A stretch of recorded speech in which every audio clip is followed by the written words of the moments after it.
Okay, we're live. Thank you all for joining us tonight. It's going to be me and Alex from Movie Odyssey TV, and tonight we're going to be celebrating the 20th anniversary for Batman Begins.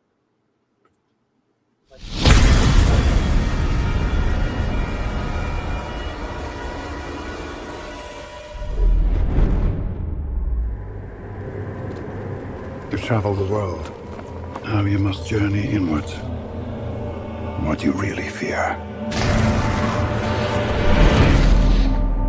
is inside you. There is no turning back. Your parents' death was not your fault. The training is nothing. The will is everything. If you make yourself more than just a man, if you devote yourself to an ideal, you become something else entirely. Are you ready to begin?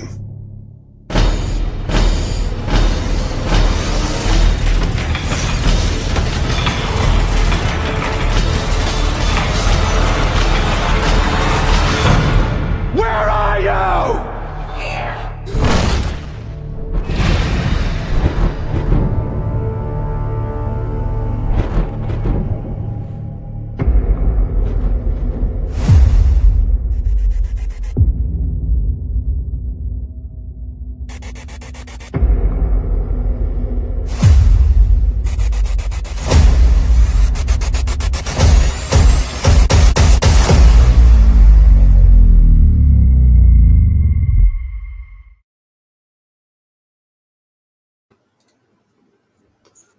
All right, good evening, everyone. What's up, Alex? What up?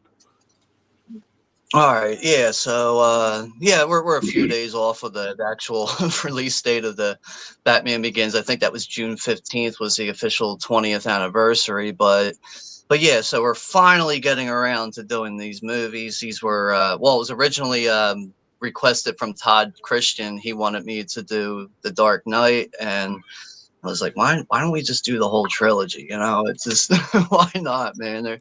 All three movies are so good, and going back and watching this, man, it's been quite a while since I've seen it, but yeah, the Batman Begins is definitely a very solid movie, and I mean, I'm always going to be a fan of Tim Burton's original '89 movie and Batman Returns. Like, I really do enjoy those movies. Everything else after that I find to be watchable, but kind of a toss up. It has its moments. Some characters can do without here and there, but I think overall it's a real mixed crowd with the movies that came before Nolan's trilogy. But I just know I remember seeing this in the theater when it came out, and then I saw The Dark Knight, but I didn't end up seeing The Dark Knight Rises in theaters. That was the only one I didn't see in the theater, but seeing this and, just, you actually get like, Bruce Wayne as he forms into Batman, you get the full training of everything. It's just, man, it's just a whole 180, man, or I guess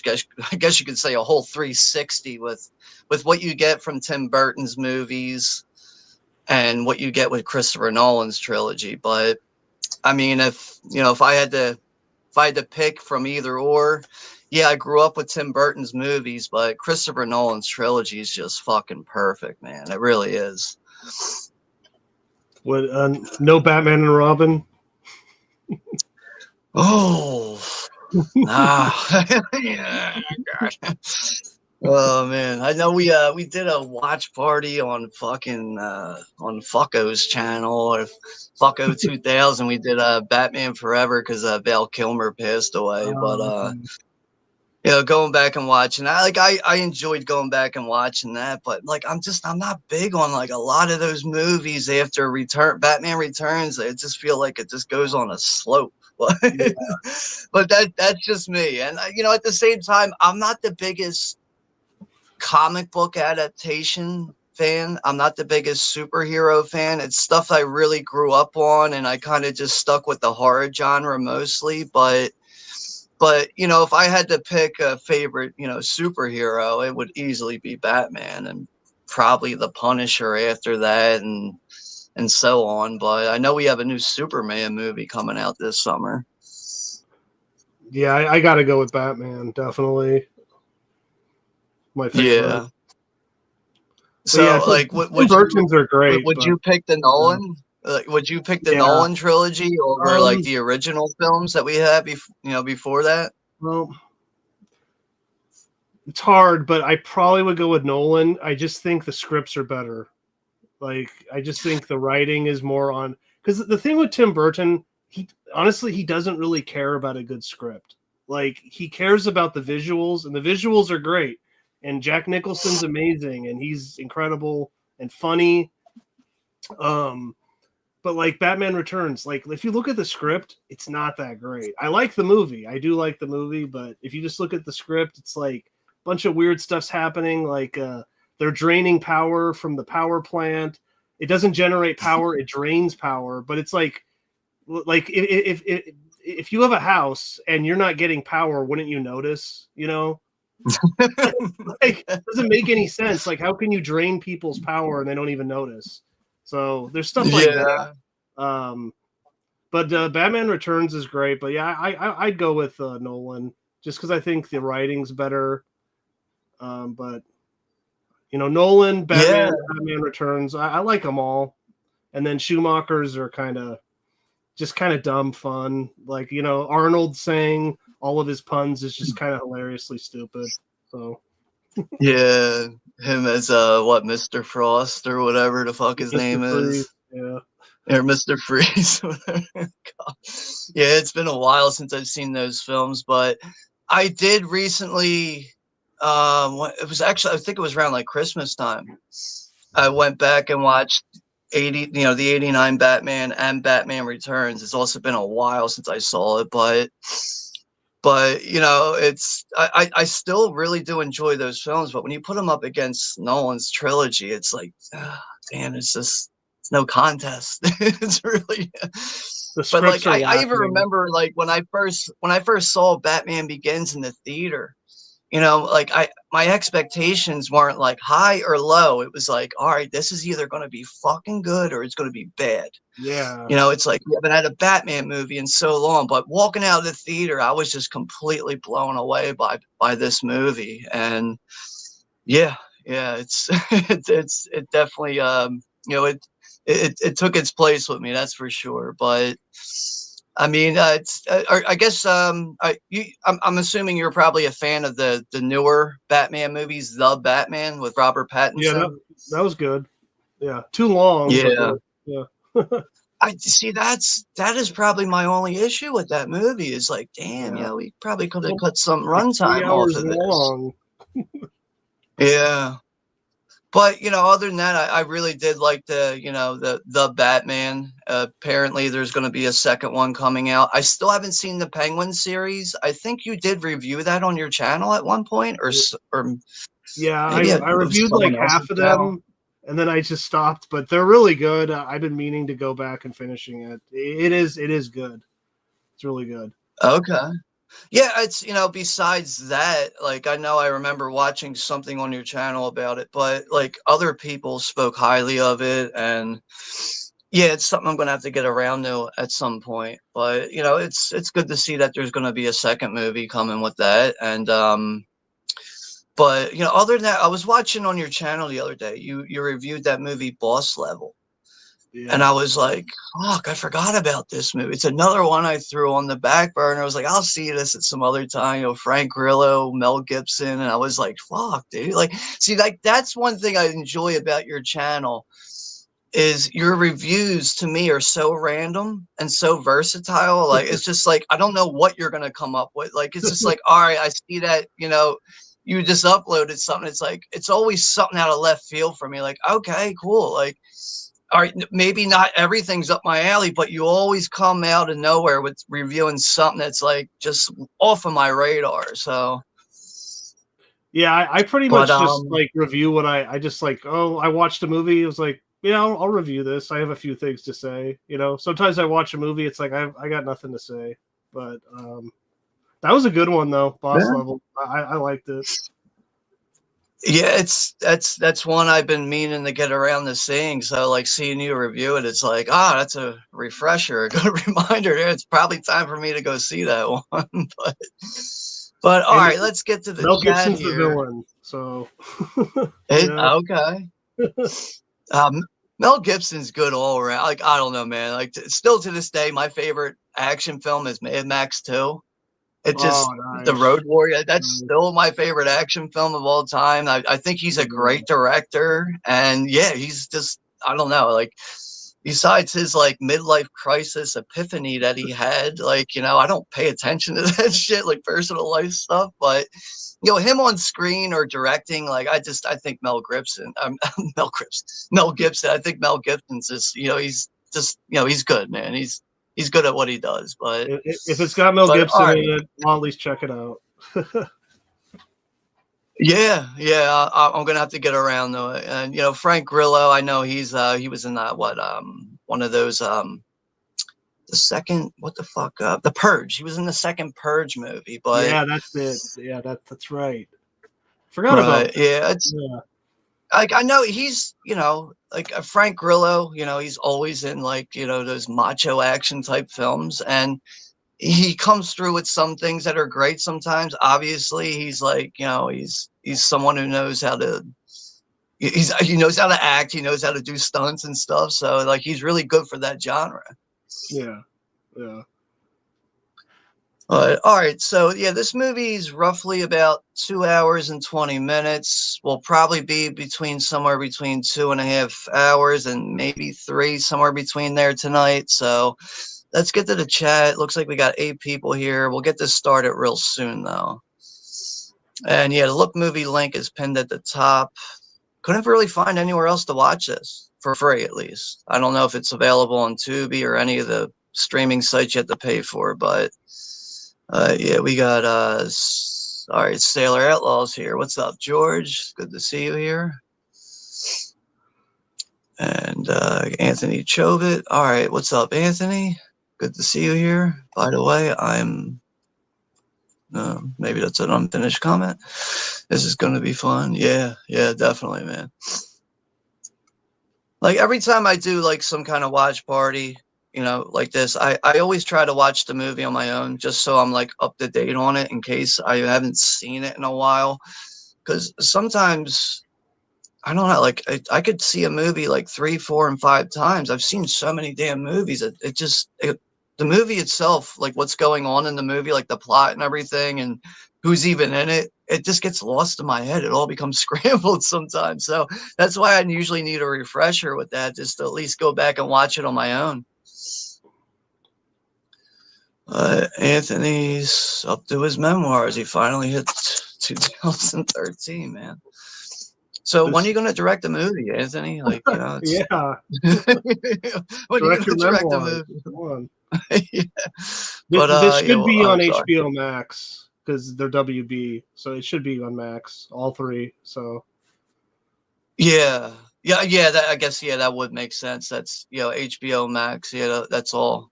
That's all the same Warner Brothers, really. Hello, buddy. Up to 2013, my memoirs. My YouTube copyright strike. I'll be back in a week. Oh, why'd you get striked, man? that Jesus sucks. Christ. YouTube's extra sensitive anymore, man. Like, really is.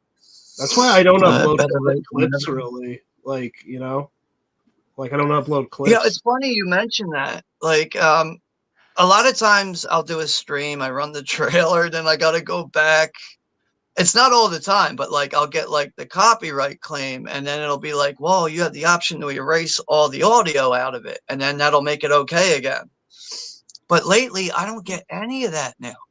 It's just like, what? Did YouTube fix the copyright problem or something? Like, it's just ridiculous. You're like showing like trailers, like like yeah, how is that like, not legitimate? I know, like at least from my experience with being on YouTube, it's like the rule is you're only allowed to show like 3 seconds of own footage. So it's like, oh, well, what the fuck can you really do with 3 seconds though? But like, it's just weird because like some streams I do, I always run a trailer, and then after the stream, it'll be like, well, it's blocked in certain territories, but you have the option of cutting the audio out, but you can leave the video, and that's when I cut the audio out of it. But lately I haven't been getting anything for like at least like the past 5 or 6 streams I did. None of that stuff. Like the last stream I did was Jaws, and Universal is really Universal. Oh man, they're the worst ones to deal with. Like they will block your shit all the time. Like there's times where I might upload a short that's owned by Universal. They'll block that shit right away, and then I got to delete it off my channel. Like, yeah, I know Universal's the worst with that shit. But we got Shamarlos is here too. Hey, what's up there, Scott? Yeah, chicken and French fries. Sounds good. All right, so we're moving on 15 minutes. Just want to make sure I'm not overlooking any people right now.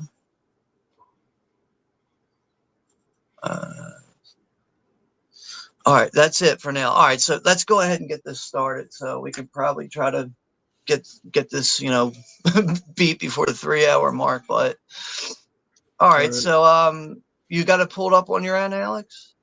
Yeah, I'm ready to go. All right, we'll get this 1 minute here. Just run a 1 minute clip. So just get the chat if anyone's joining in. So go ahead and get yourself situated and ready, and we'll get this going here in a minute.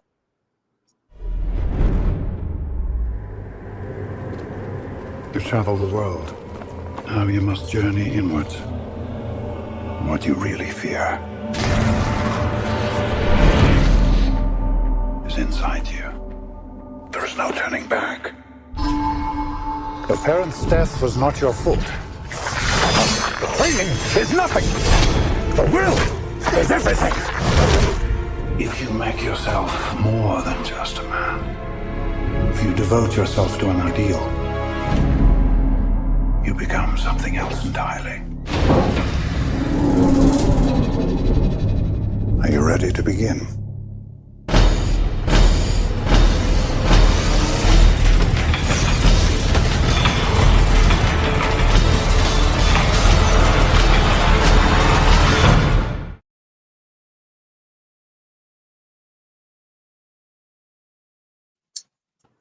All right, if everyone's good to go, we'll do a 10-1. We'll get the show on the road here. All right, you're good, Alex? Yeah, I'm ready. All right. All right, 10, 9, 8, 7, 6, 5, 4, 3, 2, 1. Press play, motherfuckers.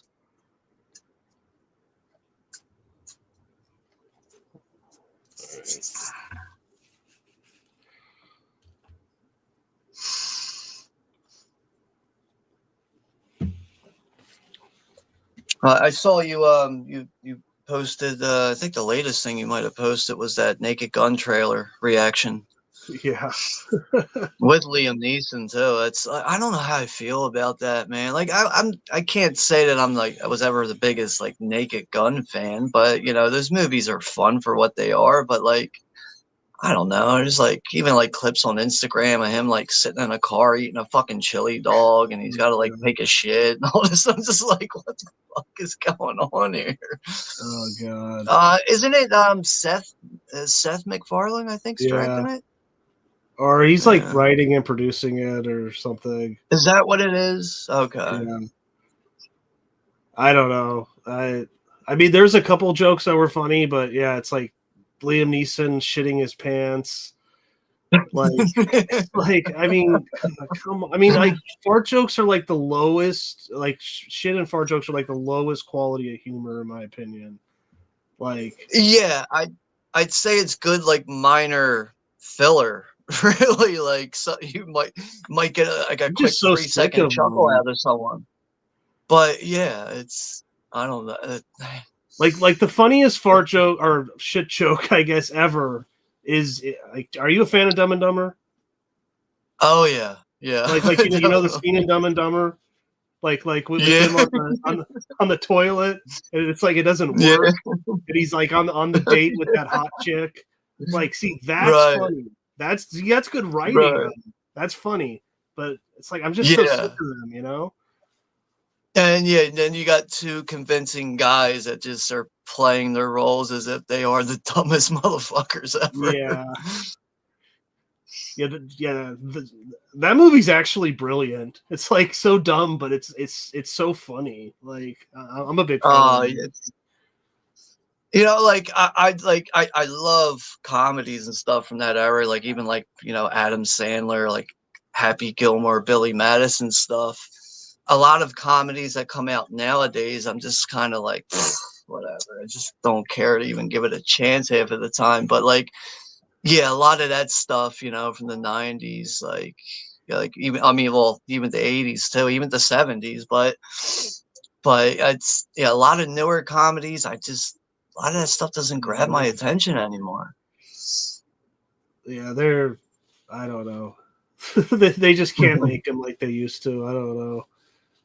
Right. And it seems like these studios are just not willing to actually pay people, to write something and actually get the right people on board to do this stuff. And, let's play it safe, let's remake what's been done already.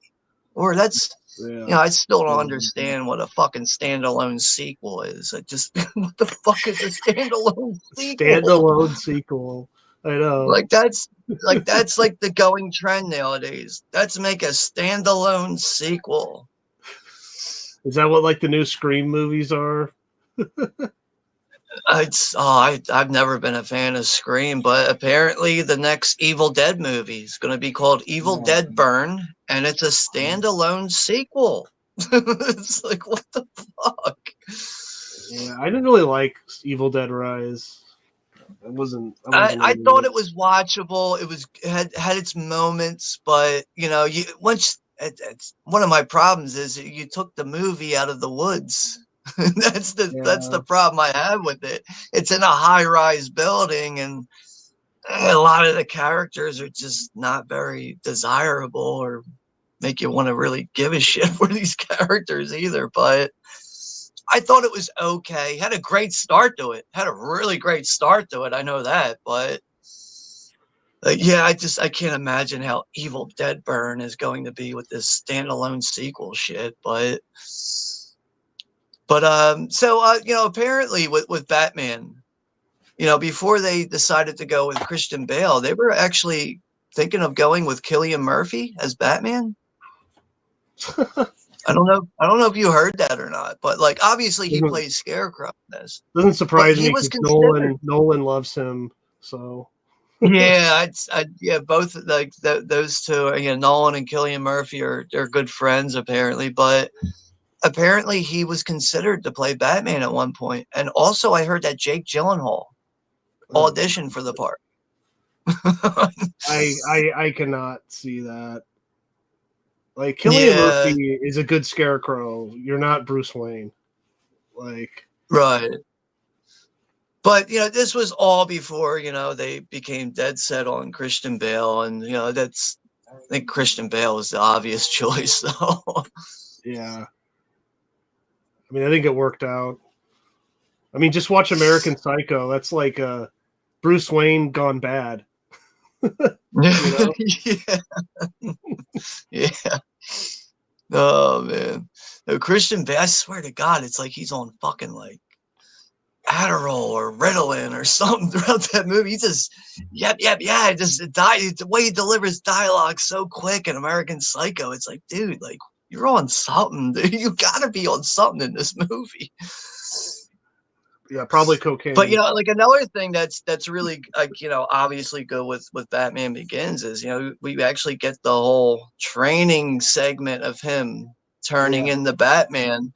But you actually get the Ra's al Ghul. You get all that. You get that character in it. Like we don't get that in Tim Burton's movies, which is Tim Burton's style of filmmaking is just completely different than what Christopher Nolan's is. But I think fans of Batman in general really do like all the movies.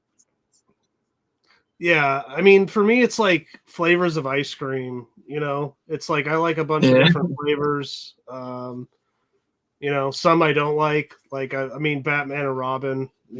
But like I like Tim Burton's. I like Nolan's. I mean, I even like Zack Snyder's, with Ben Affleck. Like, I liked that too.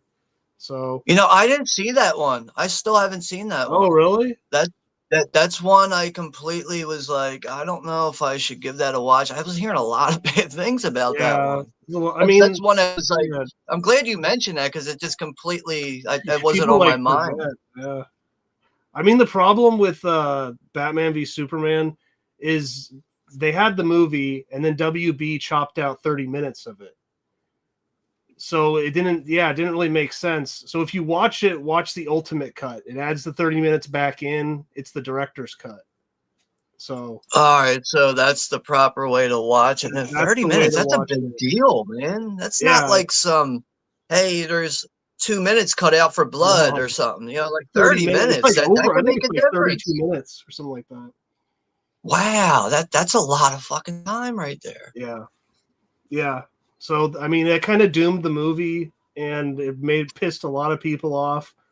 And but I mean, the director's cut, I actually like that movie. It gets a lot of hate, but I like it. So, and his Zack Snyder's Justice League, I like too. So, Yeah, well, I'm glad I mentioned that at least because now I know, like, how to actually watch that and yeah, everything. Because like I just know a lot of people were really dumping on it. And I was like, I'm probably gonna put that one aside and maybe watch that on a rainy day sometime. But yeah, at least I know to go for the ultimate cut. But I didn't recently. What was that? I think it was last year actually. I watched Watchmen, Zack Watchmen. Snyder's Watchmen for the first time, and I was hearing so many good things about it. I was like, all right, everyone's kind of like getting on me about watching it. And I had the director's cut and like a 3-film set. So I was like, I already have it, so I may as well give it a watch. I was really surprised by that, man. That was really good. Oh yeah, yeah. The direct see that's funny because that the same thing happened with that movie. Is they cut like 20-30 minutes out of it, and the director's cut has it put back in. So that's the cut to watch. So. Yeah. Watchmen's great. Have you read the comic for Watchmen? No, see, I'm not. You're this is good. This is pretty much a rare occurrence. Like I'm more of like horror action film type person, really. I'm not big on superhero stuff, but I do watch the stuff. I do have some of these films in my collection. Like, I mean, I even have like all like the original Superman movies in my collection and stuff. But I'm just not the biggest superhero type of person. Like I know you mentioned Justice League. I still haven't even seen that. Even though that's not really like something I'm super into, it still is piquing my interest to want to see it. Like actually, I finally saw Suicide Squad a few months ago. That movie, I enjoyed it for what it was, but I could see why people have problems with it. But yeah, Was overall, I'm not the biggest superhero comic book adaptation person. I'm just not. was that the first Suicide Squad, or was that James Gunn's Suicide Squad? I'm pretty sure it was the first one with Jared Leto and And what's her name? Will Smith and Yeah, Will okay, Smith was it? okay. Yeah, Yeah, that's I like I that. I saw finally that in the saw that. theater. Yeah, I thought it was decent for what it was, worthy of at least a 7 out of 10. I thought it was watchable, but like that's another one when that came out. Like it's just like people were dumping on it, and I was like, all right, maybe I'll Yeah, see it that got a lot of someday. hate. Yeah, but there's also another Suicide Squad that came out in 2021 or two, and that's directed by Right. James Gunn, and that's pretty good too. So maybe check that out if you got So time. But yeah, I know there's two, but like I was only familiar with the like the Will Smith and Jared Leto one really, but yeah, I'll have to check out the other one though. yeah, But there's so like many another thing I superhero really movies. like about It's crazy. I'm sorry, go ahead. Just there's so many superhero movies. Like I'm a pretty big DC fan. With Marvel, not so much, but I like the Punisher Yeah. though. The Punisher's cool.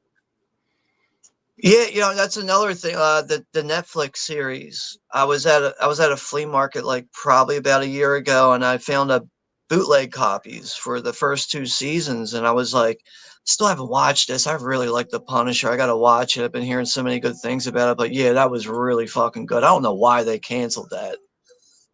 I don't know. I know. You know what else was really good was the Swamp Thing series. I heard that was good. Yeah, I haven't watched it yet though, but they canceled that though too. I know, yeah, they canceled that after one season, but dude, like, I mean, It's I good. grew up as a Swamp Thing fan. Like, I always liked Right. Swamp Thing, so, but yeah, I think you should give the DC show a watch, dude. I think you'd like it. I probably would. I've read some Swamp Thing comics. Yeah, I like them. One of my friends is like huge into Swamp Thing. But that's like the Dark Universe, the DC Dark Universe, I think they call it. But like Constantine's Right. part of it, Swamp Thing, and then some others. Like, one of the reasons why I ever got into Swamp Thing as a kid, because like when I was a kid, like my parents would like buy me stuff for Christmas that I would want, but then they would buy me random shit, and sometimes I would get Swamp Thing toys, and I'd be like, okay, like I don't know what Swamp Thing is, but and like that's what opened me up to recognizing Swamp Thing and realizing, oh, there's a movie from the '80s, like the Wes Craven movie, and ended up seeing That that, and one's I was not like, so good. I know, I yeah, mean, as a yeah, kid, I didn't dude, see it as trust a me. but as a kid, I Like, could see people yeah, liking yeah. Like, no, it. dude, I had the Blu-ray. I went back and watched. It was like, wow, talk about rubber monster movie galore. Like, holy shit. Like, That's a weird one. It's like, what? Wes Craven made this? yeah, and also, Adrian Barbeau is topless in it. It's like the one Oh, movie you decided to fucking show your tits in is Swamp Thing. Like, really? okay. I may have to go back and watch it then. Yeah, well, you have to make sure you're going for the uncut version to get Okay. Adrian Barbeau's yits in that one. So, like, there is like, yeah, a cut version and then a regular, straightforward version with that. But it's funny. Like, I'm thinking about that now. I bought the Scream Factory Blu-ray. They cut her tits out of it, and then it was MVD Visual released the 4K with her tits in it, and I was like, all right, I gotta buy that one just for the rack, just Why'd for they the Adrian censor it on Barbeau rack. Blu-ray? Why'd they censor it on Blu-ray? I don't know. It's because well, I know they like Scream Factory. They licensed it out from MGM, but still, like MGM should have both cuts. So Like, why are we only getting the cut version of this? so weird. Licensing and copyright is so weird. Like, Yeah, uh, yeah, it's I don't know. I'd have to like really do some digging to find out like a reason for that, but I don't think I'll ever find out the reason for why Scream Factory just gave us that cut version. But like I think another like just getting back into the movie that we're watching. Like one thing that really works very well in these movies is the way Nolan paces these movies out. Scene for scene, it's just bang, bang, bang. Scenes are just going and go. Like like I don't know if you're a fan of Oppenheimer. I don't yeah, know if you saw I liked it. Oppenheimer. Yeah, I liked it. I liked it too, and I felt like one of the reasons why Oppenheimer worked so well was because of the pacing. It was just bang, bang, scene for scene, just kept going. That's what kept me locked into it. Yeah, that one's I always, it's like 3 hours long. I know, yeah, yeah, it's a lengthy one. Christopher Nolan with his lengthy films, but Yeah, like going back and watching this on my own, I forgot Rutger Hauer was in this movie, yeah. man. Like one of the all-time best villains in The, cinema, Rutger the great Hauer. Rutger Howard, man. R.I.P. Yeah, You know? yeah. That's I mean, the I casting recently in these are just scheduled. best. The casting is so good in these movies. Right. Yeah. I mean, Michael Caine as Alfred too. Jesus Yeah, Christ.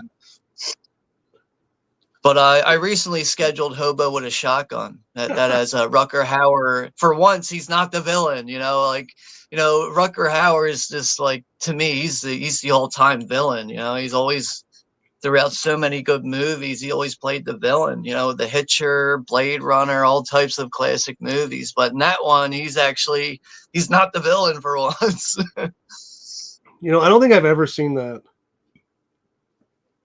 Oh, dude, well, you can't take Hobo with a Shotgun very seriously. It's a very over the top type of movie, very graphic, a lot of blood and guts in it, but it's very fun for what it is. It's a Rucker Hauer playing a bum, and one day he just gets it in his head that he wants to turn his life around and be a regular person. He wants to start saving up money as a bum to go buy a fucking lawnmower. And out of nowhere, there's these fucking people that are like just making the world turn to shit, selling drugs, fucking people over, paying bums to fight each other. Just all this fucked up shit going on in the movie. But Rucker Hauer, as a bum, just decides, you know what? I'm going to get a shotgun and take revenge on these motherfuckers. It's just so over the top fun. But I mean, that started out as a trailer between the Grindhouse movie with Planet Terror and Death Proof. Like how like they had the Danny Trejo trailer for Machete that turned into a full length movie. Oh, right. But So I it's think part of that then. Okay. And Thanksgiving, right? right, yeah. Yeah, now that's a full-length movie, but I think you would enjoy Hobo with a Shotgun. You got to make sure you go in with the mindset of, all right, let me shut my brain off and not take this seriously, and I can have fun with it. Well, it's Rucker Hauer. I'll watch anything with him in it. So, Yeah, see, to Rucker Hauer. Yeah, if you're a fan of Rucker Hauer, you got to see Hobo with a Blade Shotgun, Runner, man. You'll dude. enjoy it. Yeah, Roy Batty. I'll be right back. I gotta use the bathroom real quick. Just give me a minute. I'll be right back. All right.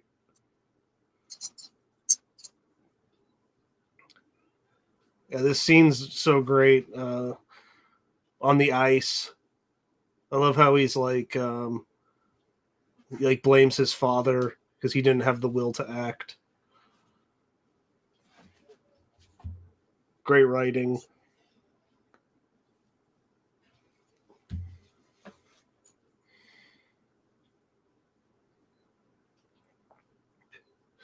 You'll sacrifice sure-footing for a killing strike.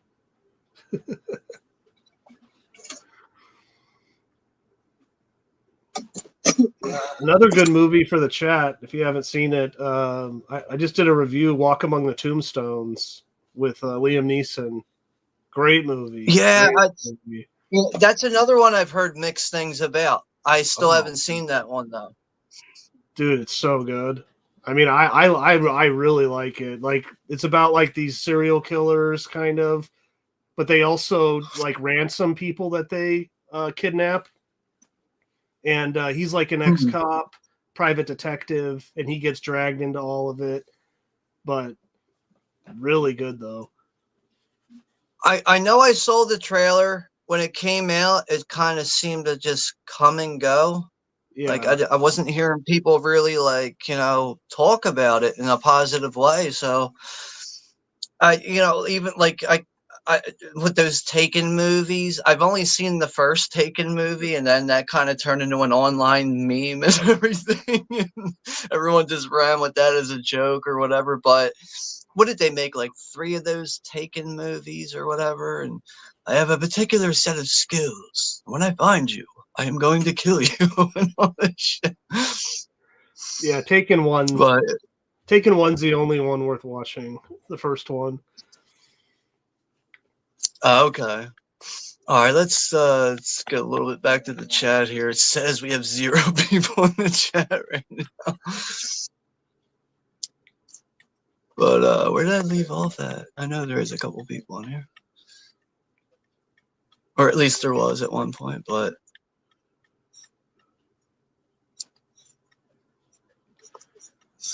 all right, Sailor Outlaw saying I saw Brick Mansion. It was a good movie. Brick Mansion.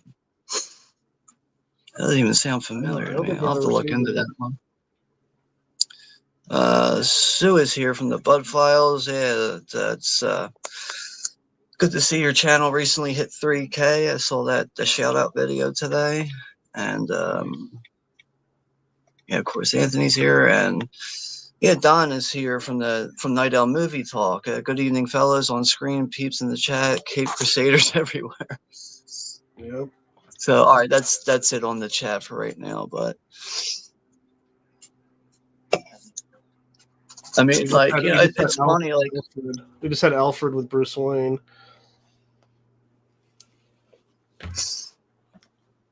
Would you say usually, like, would you say that he's your favorite Alfred, or do you like the Burton one? oh yeah, yeah. And Michael Caine takes it, man. He just does voice acting, his whole demeanor, just. He even has good one-liners, like why do we fall, Bruce? To pick ourselves back up again. Just like, those small Right. lines that he says throughout the movies, just perfect. I mean, like, even like with him at the end of like The Dark Knight Rises, and like when that music starts kicking up and he sees him at the cafe and he's like looking over and he's like, I see you with like a family and everything, and like, I don't know, it's just, man, like Michael Caine really adds to these movies. Yeah, he's got the emotion.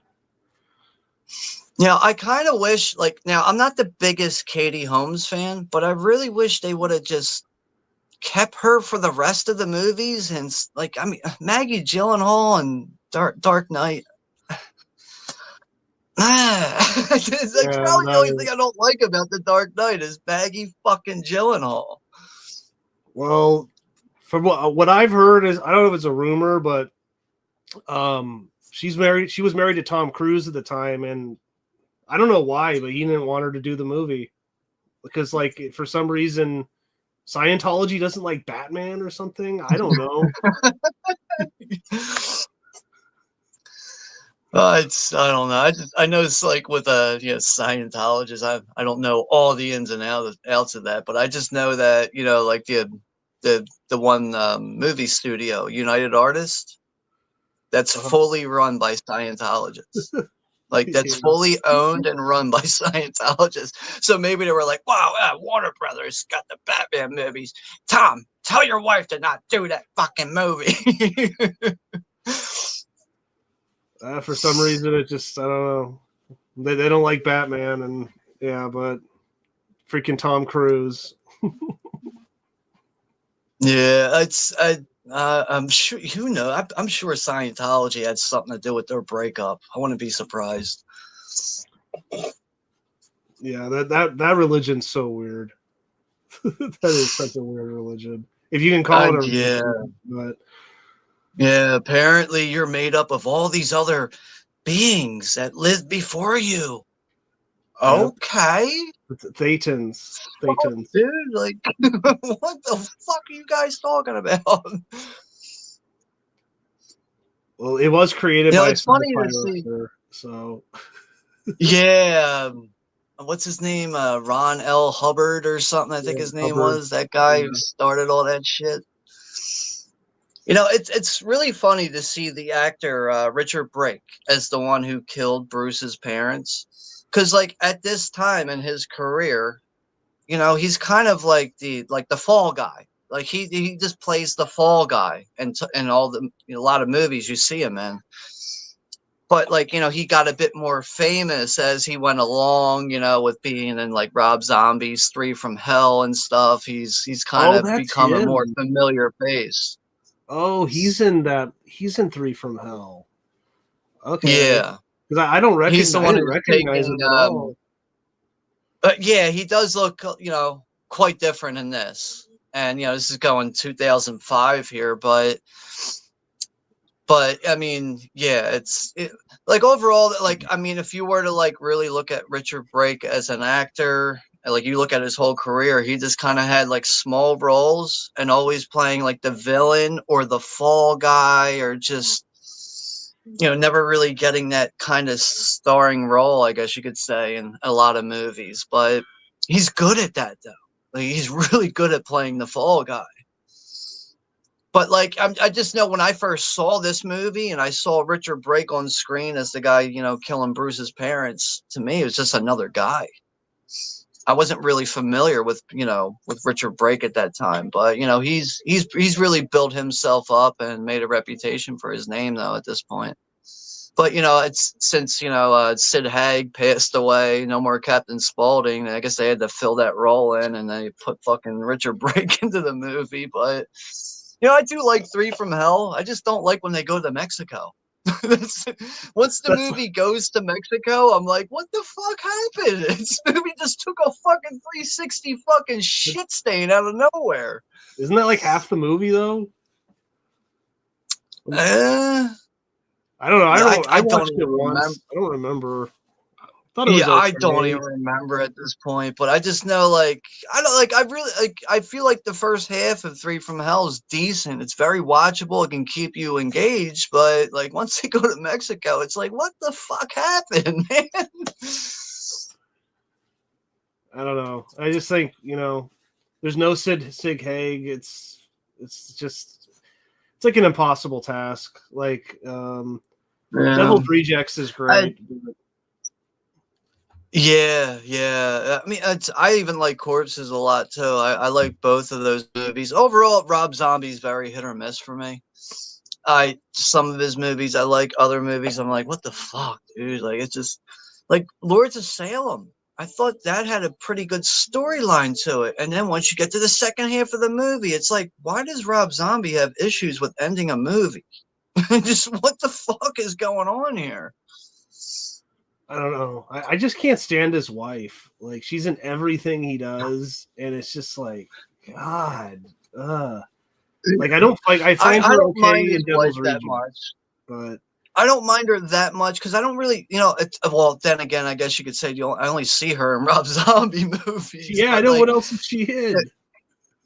I think her first movie ever was the remake for the Toolbox Murders in the early 2000s, and she's only in the movie for like 15 minutes. She's like the first person that gets killed in the movie.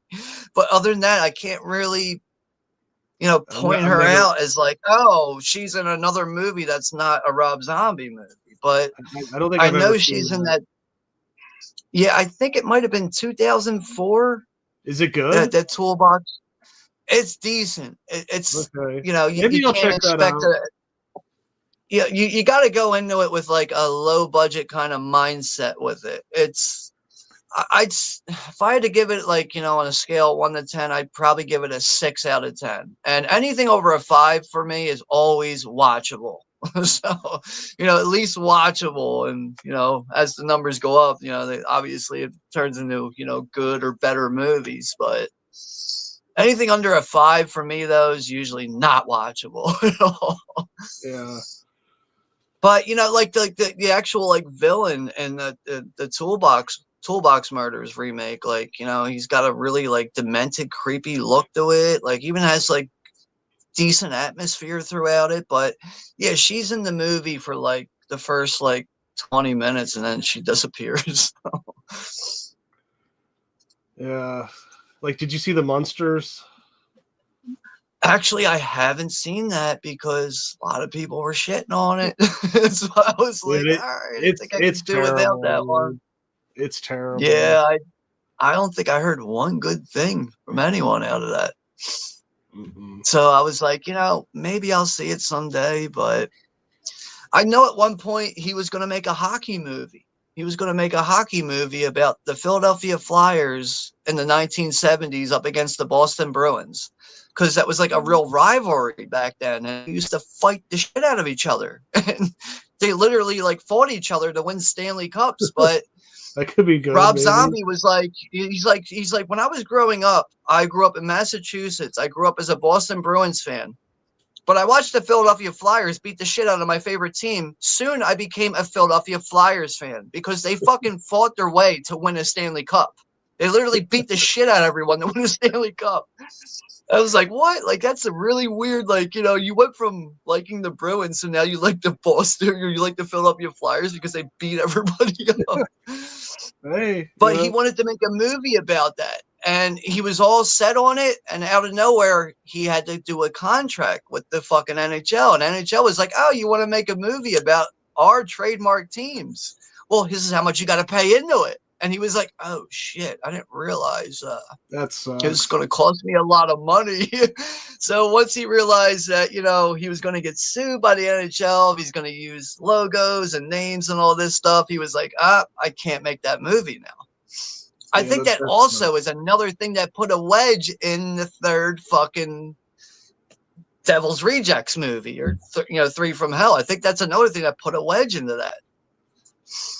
Because he was busy trying to make that movie, and then that, and just like he had other offers to do other movies too at that time. Like I think he was at that time when he already made Corpses and Rejects. He was getting a little too over his head and was like, "Oh well, I'm successful with these other movies. Now I can actually branch out and do what I want." But then he wanted to do that Flyers Bruins movie, and he realized he was going to get sued by the NHL and all this shit. Like, I'll never forget it, because, like, I'm a Flyers fan myself. And one night I'm watching a fucking Flyers game, and they're like, "And tonight we have Rob Zombie at the game. He's going to be making a Flyers movie soon for the 1970s Broad Street Bullies." I was like, "What? Rob Zombie's making a Flyers movie? That's fucking nuts." And then, you come to find out later on, when you start to find the articles online, it's like, oh, okay, yeah, he would have got sued for a lot of money if he wanted to go ahead with that movie. But all right, so now we're coming to the end of Bruce's training here, right? Yeah. He's in the ninja costume. Yeah. Dude, I feel like I can pick out fucking, what's his name now? Deckard? Is that his name? Yeah, Liam Neeson, isn't his name Deckard? It's like Ducard or something. Or yeah. It's something like it. Yeah, I thought it was like Deckard or Duke. Yeah, Ducard probably. Blade Runner. I don't know.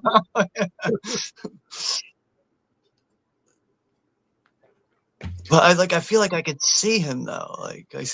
I'm right here. Just like by the eyes, I feel like I could see him like right in that moment. But now that everybody's shifted, I don't know who's who now. But Bruce is like tripping on drugs and stuff, so he just took a bunch of shrooms. So yeah, he's inhaling that fucking shroom incense that's flowing throughout the room.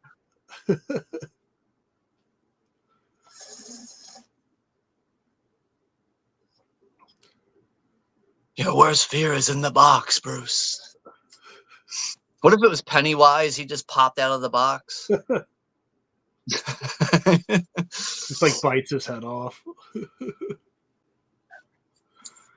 Bats.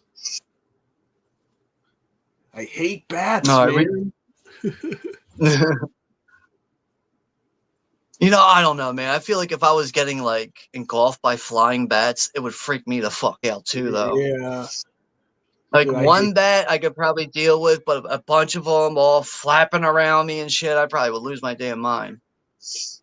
Dude, screw bats, man. Normally, they have rabies. Yeah, that's another thing. Bats definitely. Well, more than 50% of them probably will have some fucking, some kind of rabies. But if you ever get scratched by a bat, go to the hospital immediately. Oh yeah. But it's funny because when I usually do like streams or watch parties, I'm usually doing something horror related, and there's usually a chat. So now tonight I'm doing something a little outside of the horror movies, and there's no chat. It's funny how that shit works. But yeah, you just never know. But you know what? Like, I don't give a shit. I wanted to do these movies. They were requested by a subscriber, Todd Christian. I love these movies, so yeah. But all right, so we got 4 people in the chat again. This is where he wants him to execute this guy. This is where Ra's al Ghul's like, "Oh, your final part of your training here is you got to execute this prisoner." But I really do like that Bruce won't break for this. Like, he just, nah. He's like, nah, fuck that. I'm not killing this guy for no reason. Bruce is a big anti-death penalty advocate. I feel like I would agree with him. Like if I was in Bruce's position, I'd be like, well, no, like what did this guy ever do to me? Fuck that. I'm not just killing this guy for no reason. This is what's got to complete my training. Like I don't know. I feel like Bruce is in the right here. Yeah.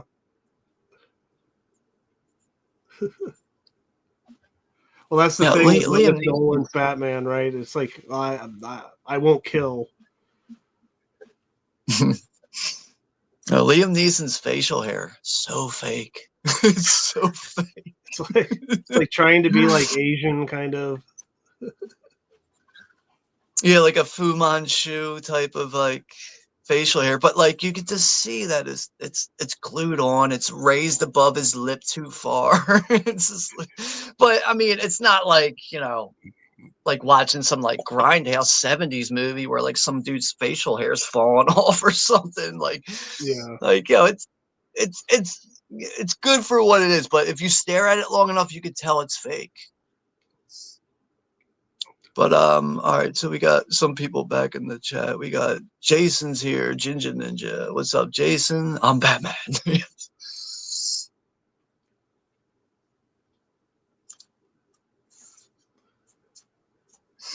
Yeah, holla to you, Jason. Good to see you here. Hope all is well with you.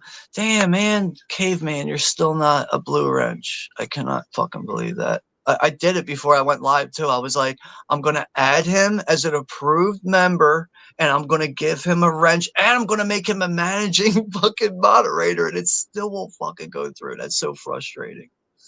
Wait, let me double check that. I don't know why I have such issues with making people into mods, dude. That's so like it just pisses me off when it's like, okay, they've been added as a moderator. Okay, cool. I'm relieved now. I can move on to better things. And then once I go live, they're not fucking blue. Like, but yeah, good to see you here, Caveman. Sorry you're not blue yet, but trust me, man, I'm not giving up on that. Someday you're gonna be a moderator again on my channel.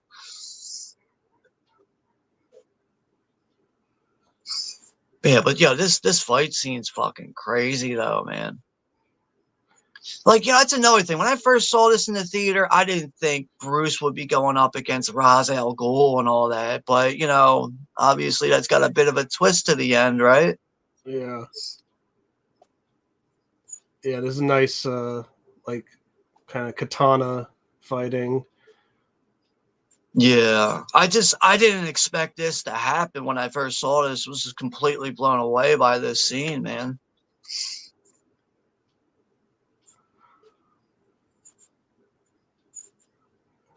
Yeah, place is about to blow up.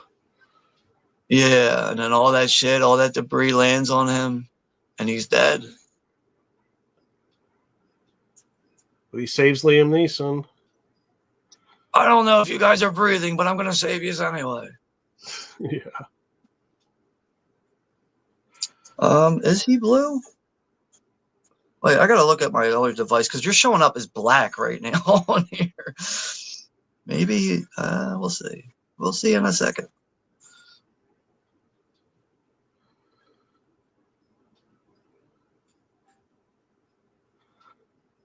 Damn, he's sliding down that ice, and he's gonna pull back last second and dig that gauntlet piece into the ice, man. Oh, it takes real strength right there. That was funny. That's enough to tear your ligaments. Like that scene right there is enough to tear your ligaments and your shoulders right there. Like, oh. You can tell that's not Liam Neeson. Oh yeah! Oh man, I never looked at that. The guy didn't even have facial hair. He doesn't even look like him at all. Oh, God bless those quick scenes, right? I never looked at it till you said it. I looked down and I realized the guy didn't have facial hair. The stunt double. That ain't him. That ain't him. Even though I'm sorry, even all the 4-star bangers, all the award-winning films, they even got their flaws, Oh yeah, definitely. Master Wayne, you've been gone for a long time. I've been It must hanging be nice out to have a. drinking It must be tea on nice to your have your own private jet. private jet. It must be nice to have a Yeah, private Master jet. Wayne, I've been hanging out in your private jet, drinking tea, fucking all your bitches. Yeah. It's like Katie Holmes says hi.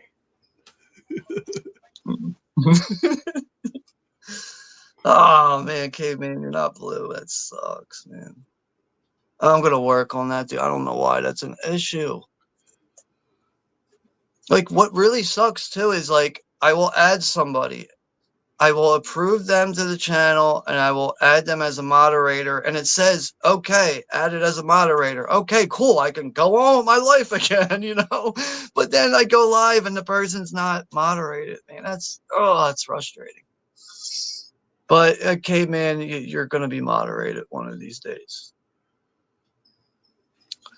And yeah, I do have Alex from Movie Odyssey TV. I do have his channel link in the description. So if you guys feel like, you know, you want to be supportive and sub to him, go ahead and do that. But I'll try to get his channel link here actually in the chat.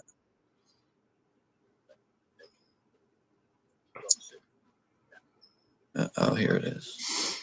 Yeah, I'll just put it in the chat. This will be easier this way.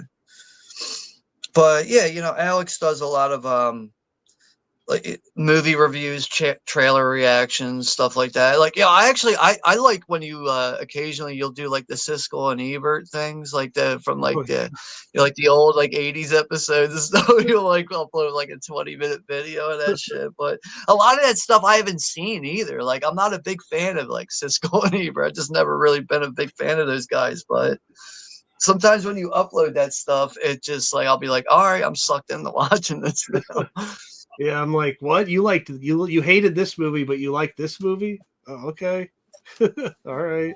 Yeah, like, dude, you know what? Like, when it's funny you mention that because I really get the vibe that like sometimes they might be getting paid to speak highly of a movie, and other Probably. movies they might be actually getting paid to be like, no, this Friday the 13th movie, shit on those. We'll fucking pay you, shit on those damn movies. But God, like, man. their Those hatred guys of should Friday not the have been 13th, reviewing man. slasher movies. Like those two guys should not have been reviewing slasher movies at No. all. Yeah. Dude, it's messed up too because they they both I think in their newspaper published what's her face who's in the first Friday the 13th, her address. They wrote her address in the newspaper, and they're like, write to her, tell her how bad the movies is, and she got like harassed and stuff. They basically Oh doxed my her, god! which is like Of messed course, a up. bunch of It's like, what the hell? yeah. It's like And some this psycho's is gonna before show up the to her internet. house, dude. Dude, can you imagine if this was like the internet age and like someone did that? You know? I mean, Oh man, I this is think it's more before the messed up internet. though because it's like they're like legitimate journalists. You know, like you should be above doxing people, in my opinion. Like, Yeah. but Yeah, like another thing is man. I feel like watching them too is like you could never get one to be like, well, I liked the movie. Oh, well, no, it was good. Like they would always equally hate movies. And it's like, you know, it's another thing. I feel like these guys are getting paid to shit on certain movies and other ones like, you know what, we like this one. Hey, Yeah, good, you know. they Oh, both go like ahead, Al. Critters. They both like the first Critters, I think. So that's something. First Critters is decent for what it is. You know, I No, think yeah, the first two, even the second one's like it's like the best Easter related horror movie you could watch is Critters 2, the main course. yeah. Well, Caveman, at least you know you got a sense of humor there. It could end up being a reoccurring joke. So, oh man, one of these days, dude. I'm gonna trust me. I'm still working on trying to get you blue with a wrench, man. I don't know why.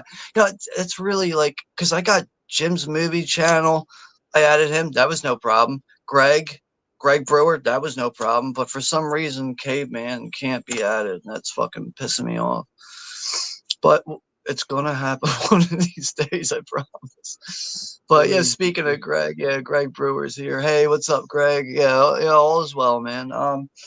anyone that needs a timestamp that might be joining in, we're around 46 minutes and 35 seconds. But this is where Bruce is actually starting to conquer his fear of the bats. Right. He's embracing his fear.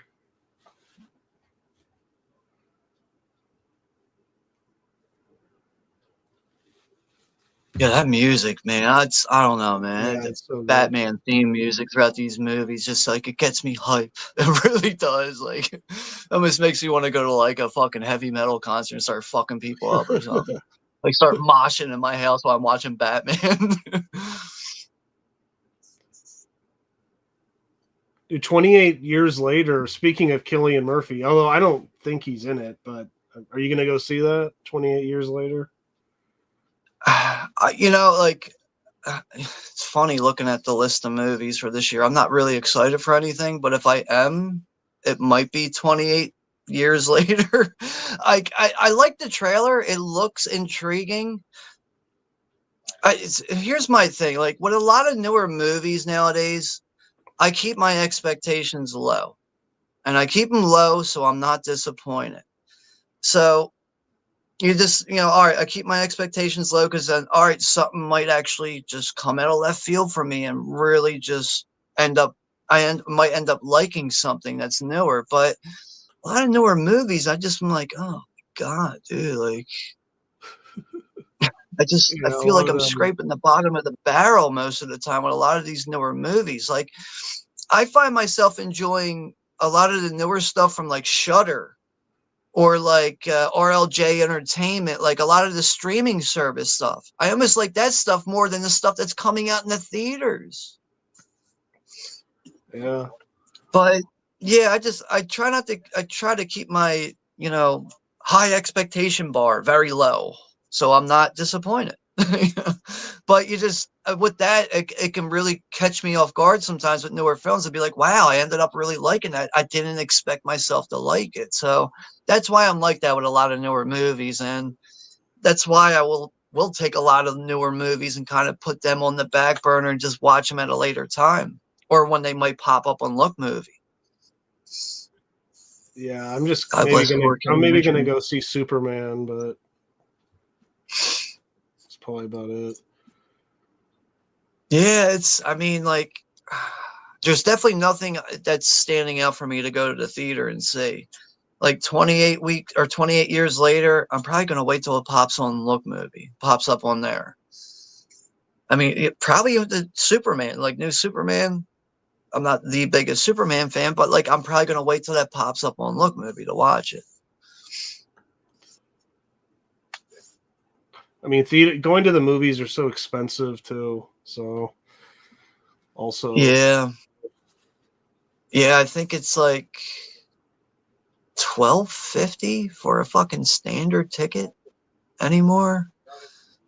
At least in my area, I think it's like $12.50. I know, like on the East Coast where I live at, like, you know what's funny? Damn, dude, I'm like thinking right now. Last time I went to go see a movie in the theater, shit, dude, it's probably been like over 2 years.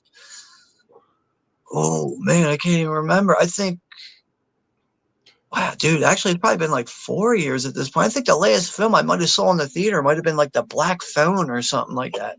I don't go to the theater anymore, but also my last couple of times in going to the theater was a bad experience. I oh went to go really? see the Candyman remake. There was a fucking soda stain in the middle of the screen. I couldn't even Oh fucking watch the man, movie properly.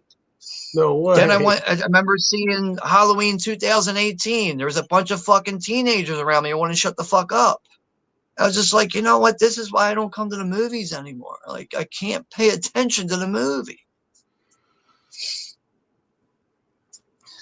Yeah, But I really like how when Bruce wants to get involved in his dad's, like the Wayne Industries business again, he decides to take this field, like this military science field that no one's paying attention to, and this what allows him to stay under guard as Batman. yeah, yeah. It's like But like, this I kind think of like forgotten area of the company almost. it's the one area where the budget is not very high, like no one wants to put money into this, and no one wants to, or no one thinks that like a US soldier's life is worth $300,000 and all this shit, but I think it's perfectly put into this movie. It just, I don't know, it works very very well. And even going back and watching this on my own, that's another thing I really enjoyed about seeing this again. Yeah, I like how he's like, well, if anyone comes and asking about this, he's like, well, the way I see it, Mr. Wayne, this stuff's yours anyways. Right, yeah, right. Because he doesn't like Rutger Hauer, and he's like, well, your dad built the company, so whatever, have it. Yeah, yeah. Yeah, I mean, I don't want to get too far ahead. I just know at one point things go a little south and go sour between them. But Bruce is, by the end of the movie, he's got the upper hand.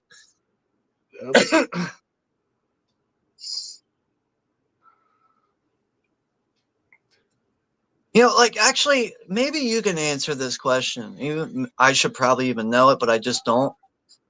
Like his vehicle in this, it's not called the Batmobile, right? I don't know if they ever say it.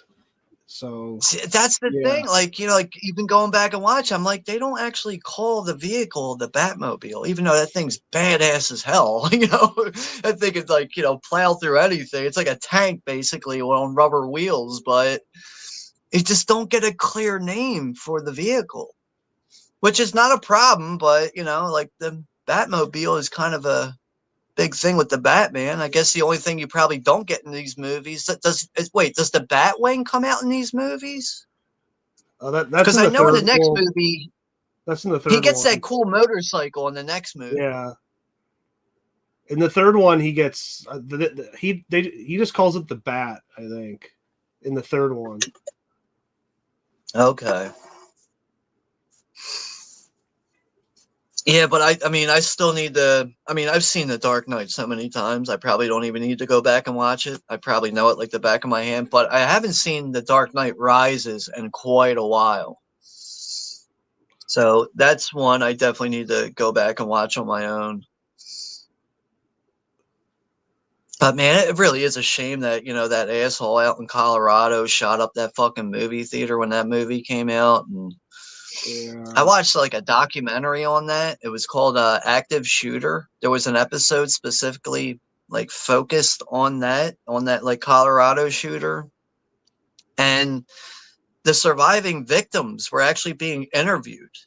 And the one girl was like, my boyfriend jumped on top of me. He got shot in the back and shot in the back of the head, and the bullet came out of his eye, and he died protecting me. I was like, damn, fuck. All this to go see Batman. Yeah, screw that guy. Oh, yeah. I remember I saw that with my friend in the theater, and then when we got back, we looked at the news. We're like, whoa, what the? It's like just crazy. Like we were in the theater at the same time those people were. Except we're in California. That was in Colorado, but right. Crazy. It's still all that while that event is going on, like you're seeing the movie. But I mean, it's one movie I did pass on seeing in the theater, but it's just like obviously the guy had like, mental illness. It was all premeditated too. This was all planned the fuck out, but it sucks. Dude. You can't even go to a fucking movie theater. But apparently all that happened during the scene when Bane gets hijacked on the plane in the beginning. So it's like right in the beginning. Yeah, that's when it happened. It was like during that scene. Fucking dude just started to pull out all the assault rifles and everything and started gunning people down. But I guess this is where Bruce gets a little reality check with his stunts, with his stunt work jumping off skyscrapers here. He's not even officially in his bat suit yet. No, but I like that though. It's like proto Batman. It's like it's his little step towards becoming Batman. Yeah, and Commissioner Gordon, the cops are like, "Who was that?" He's like, "Some nut." I definitely like Gary Oldman as Commissioner Gordon, but But I mean, like overall, like if you were to ask me who my favorite actor is, it's probably Gary Oldman, dude. Like Of all time, really? I really think so, dude. All Just right. him early on, like I mean, like I think another reason why he was such an intense actor early on in his career is because he was a heavy alcoholic and he liked to do cocaine all the time. So I think that really added to his roles, but it just you never get a moment from Gary Oldman where it's like, oh, he broke character. Like to me, I think he's the perfect actor. Like I've never seen him break character before. But now that he's a recovering alcoholic, he's sober now. It's like he has kind of like a sense of reality. He's down to earth now. And now it's like he can actually focus on his acting instead of just being in your face intense all the time. Yeah, I mean, him and The Professional, like, so that explains a lot. So he's probably actually on drugs during that movie. Oh, dude. Well, I could tell you right now, that movie and the movie State of Grace with Sean Penn, That's a he good is one. lit out of his fucking mind in both of That's a those good one. movies. But I'm not even yeah, that like big of a him and Sean The Penn fan. Professional. That's a good one. Yeah, but him in The Professional, that scene when he takes his pills and the one guy's like, "Yo, Yeah, don't bother him when he's listening to Beethoven." He's like eating the pills and he's like, "I love these little calm moments before the storm." yeah, It's just like, yo, this guy's fucked up, man. This dude's off his rocker, man. Like, holy shit. yeah. That shit's great. And then he's like, send everyone. He's like, what do you mean everyone? He's like, everyone. Yeah. That's such an intense scene, man. But yeah, like apparently, late 80s, early 90s, like he was, heavily intoxicated while he was on set. I know a lot of actors are like, even Al Pacino. Al Pacino did a bunch of cocaine throughout his movies. Like, it's just, Yeah, do what you got to do to get it done, right? yeah. Hey man, I mean, he is Scarface, right? So Yeah. might as well do the real thing, I guess. What's that line in Scarface? Hey man, there's two things in this world I don't fucking break for no one. That's my word and my fucking balls, or something like that. Oh man. Yeah, that's a great movie. I think Oliver Stone was doing a bunch of coke then too. So That's dude, the 80s, man. Yeah. Good luck escaping that, man. That shit was everywhere, man. like that movie State of Grace, they're like that. They're both what, like, it's like they're both Irish kind of mob, or in New York, right? Yeah, it's Yeah, Ed Harris, Sean Penn, that's Gary right. Oldman.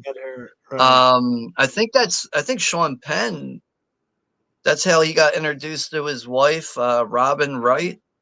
Okay. I think he ended up marrying her from like meeting her on that set. But that's such an That's right. underrated movie, man. That is such an underrated movie. Like Yeah, I no one remember that ever, like I never scene. hear anyone talk about State of Grace anymore. No one That's ever a talks about forgotten that movie. movie. That's a forgotten one. Remember that scene when Yeah. I think it's like, what do they kill his friend or something? And then Gary Oldman goes into the Italian neighborhood and he gets drunk in one of their bars. And then they're like talking to him and they're like, hey, come sit down with us. And he's like, okay. Then he just like pulls out a gun and kills them all. Like, Yeah. and that pisses off Ed I Harris. think it's funny because you know the actor John C. Riley. He's actually in that movie. Okay, maybe it's him that they kill. That's like his buddy or Yeah, something. I think it's him that gets killed, and then they're like, "No, man, they fucking can't kill him, man!" Like, because they were like buddies growing up and all this shit, so they get all pissed off about it. But I think Ed Harris is brothers with Gary Oldman, and then he ends up killing him, if I remember correctly, in that movie. But that's a good mafia movie. Even John Turturro's in that movie too.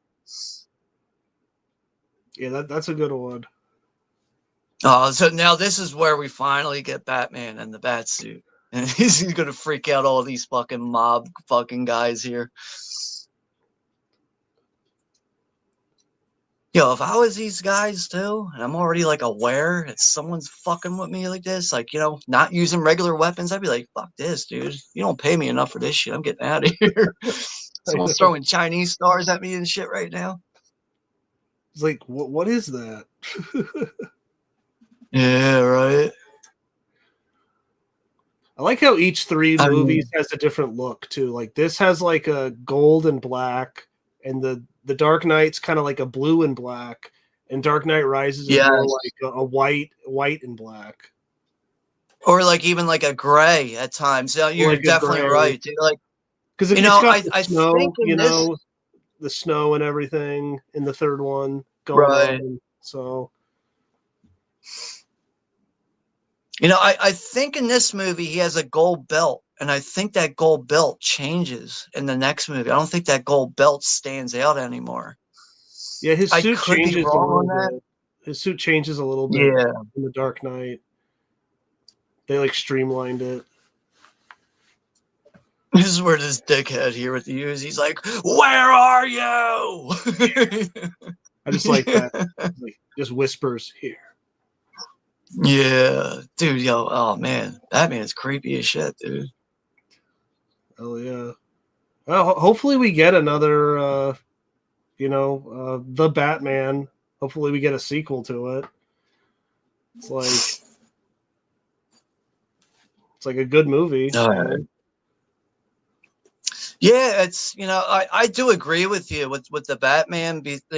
I enjoyed the movie. I just felt like some of this runtime. I think we could have lost at least a half hour of this movie.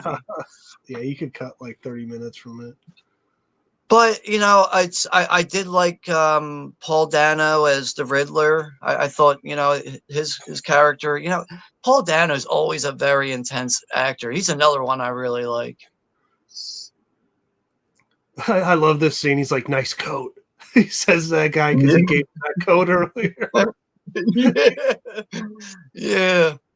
Dude, that guy's a great actor too, man. He's in Snatch, I think. Bill the Butcher, or Bill the Bullet Dodger, Boris the Blade. He's Boris the Blade in Snatch. Yeah, you're right. He's like, why do they call him that? He's like, because he dodges bullets. Yeah. Oh shit. Yo, that's a Guy Ritchie movie. That's a good one, man.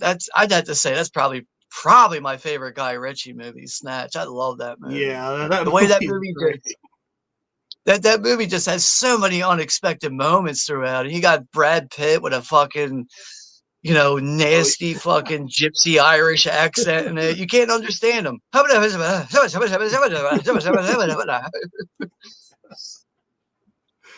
And then in that movie, they rob that. It's like a coin exchange or something, and then they get like trapped inside, like because she like presses the black guys. There's like guys. 3 black guys, and then they realize they're on camera without any mask on. Yeah, and then they just then they just touch the door and it like opens. Yeah, dude, that movie is endless laughs, dude. Endless laughs, and it still managed it has like thrilling moments, but it makes you laugh at the same time, man. That is a brilliant movie. Yeah, see that's hard to do. Like it's intense, but it's also hilarious. You know what I'm saying? Right.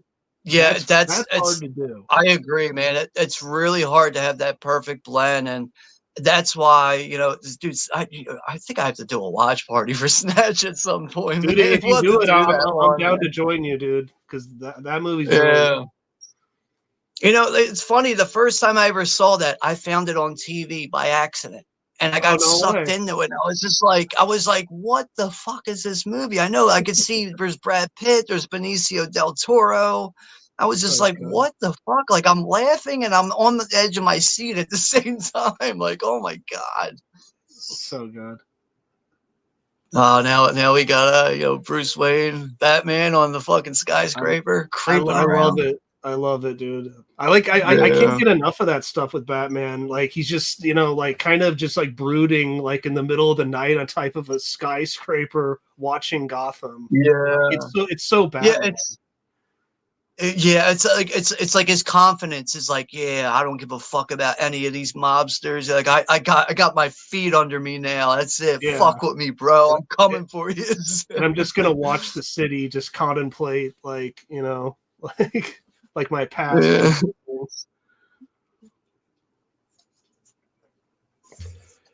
But yeah, Caveman says Gary Oldman always drawn to dramatic physical changes and incorporating items into the character's costume / background. Definitely. I mean, watch his Yeah. Dracula, you know?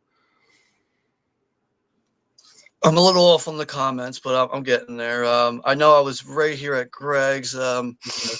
Best Batman films I've seen in the cinema was Batman '89 and Batman Returns, and The Dark Knight was great too. Yeah. Yeah, we pretty much reflected on that, and beginning of the stream and everything. But yeah, Caveman's also saying, Sean, I think maybe it may take a few streams for the new genre. It will be a unique look on all the movies to drive traffic. Yeah, I mean, yeah, I do like horror movies. Like, it really is my number one thing. But like, I'm very open and into other genres. The only thing you'll never get me for is romance. That's it. No, you won't get no Brokeback Mountain on this channel or anything like that. But like, I really am open to all genres. Like, I really do enjoy a lot of different areas of cinema, but it really is horror that does it for me. Is horror and action movies, really. Well, that's And why we Batman's got great, David because with Batman, you got horror also in there too, you know? Oh yeah, you also got very dark themes throughout it too. Yeah. And like, the violence is a bit borderline. You just don't get no graphic blood. That's it, Yeah.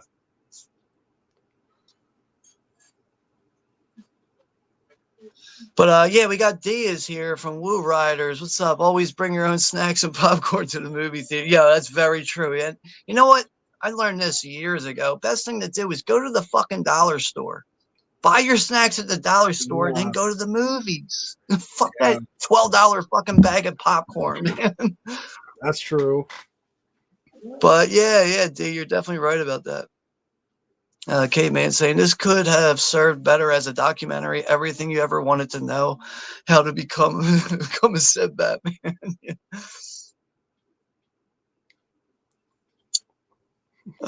You know what? Let's get, since I can't get Caveman as a mod, let's at least share his channel in the chat, because yeah, he's always here too. So I want to get his channel shared out. Yo, this scene's pretty funny too, though. Like, this is Bruce Wayne, like, out of nowhere decides, I want to go pick up some bitches and go out for the night, and clearly a guy who dresses like a bat has issues. Yeah. Well, they're European. They're just going. Yeah. And he's like, I'm buying this place, so whatever, man. Yeah, right. And he just goes swimming with these girls. He's like, excuse me, your friends can't be swimming in this in the pool over. It's not an actual pool to be swimming in.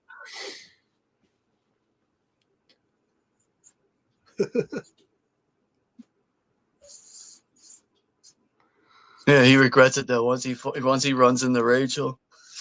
Yeah, this is like all just an act.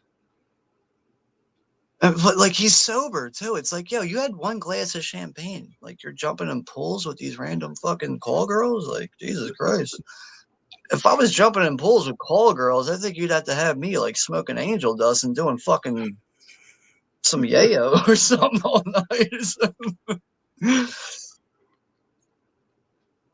All right, let's get Caveman's channel in the chat here. Caveman movies.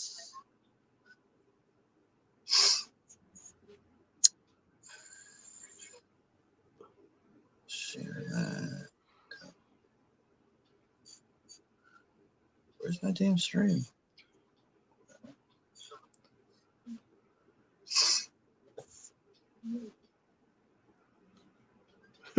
We have some more hotels for you to buy. Yeah. Make sure you hold at least $100,000 to the side for the next one. it's obvious though. He's, his eye is caught on Rachel. He's had a thing for her since they were kids. I don't know. I really wish they were able to get Katie Holmes back to keep that continuation going. It's like I said, I'm not the biggest Katie Holmes fan, but would have been nice if she came back for The Dark Knight and not fucking Maggie Gyllenhaal. Yeah. All right, there goes Caveman Movies and More. His channel links there in the chat. So yeah, go ahead and please subscribe to the guy. He's a good person. Good guy, very supportive person.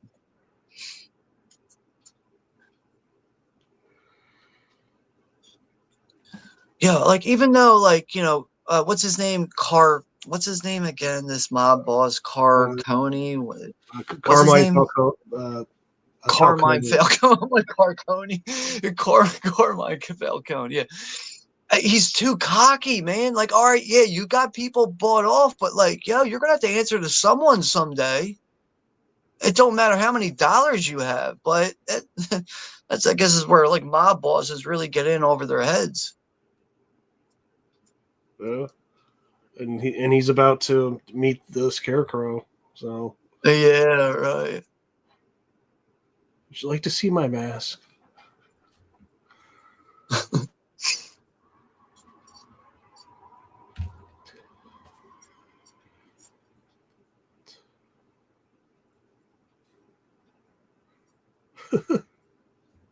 They can't stand it. When did the nuts take over the really nuts? It is like a potato sack, but I guess once you inhale that shit, that's it, Once you take the good shit, Yeah. Dude, even his glasses he's wearing are creepy looking. Like, that's not like a normal frame of glasses to be wearing. Like, it's just, like, I feel like if I touched his glasses, like a dart might shoot out and go into me and be in my bloodstream. And next you know what, I'm fucking terrified of everyone forever.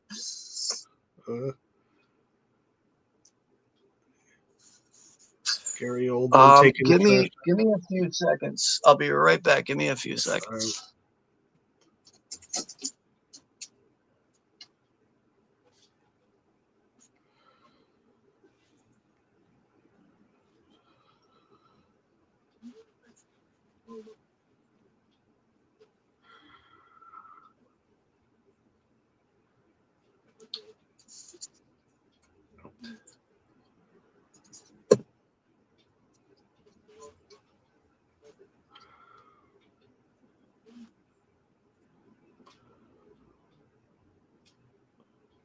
Yeah, Gary Oldman has an epic mustache in this movie.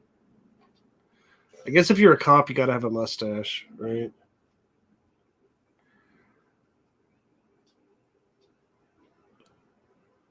And he just robs this guy. I have kids to feed. What, they don't like falafel?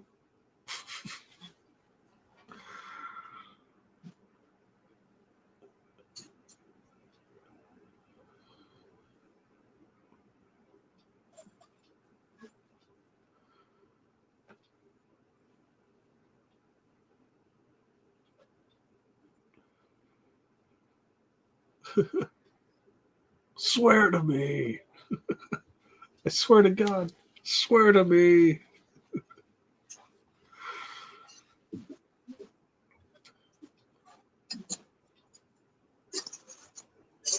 All right.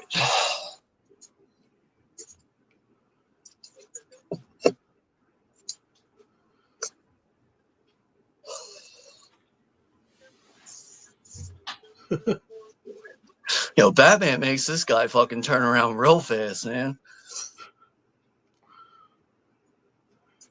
I've seen that actor in other stuff too.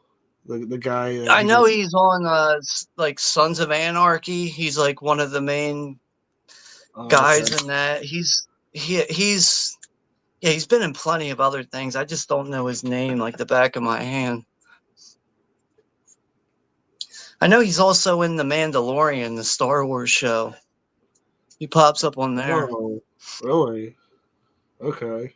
Yeah, he's in like a couple episodes of the first season.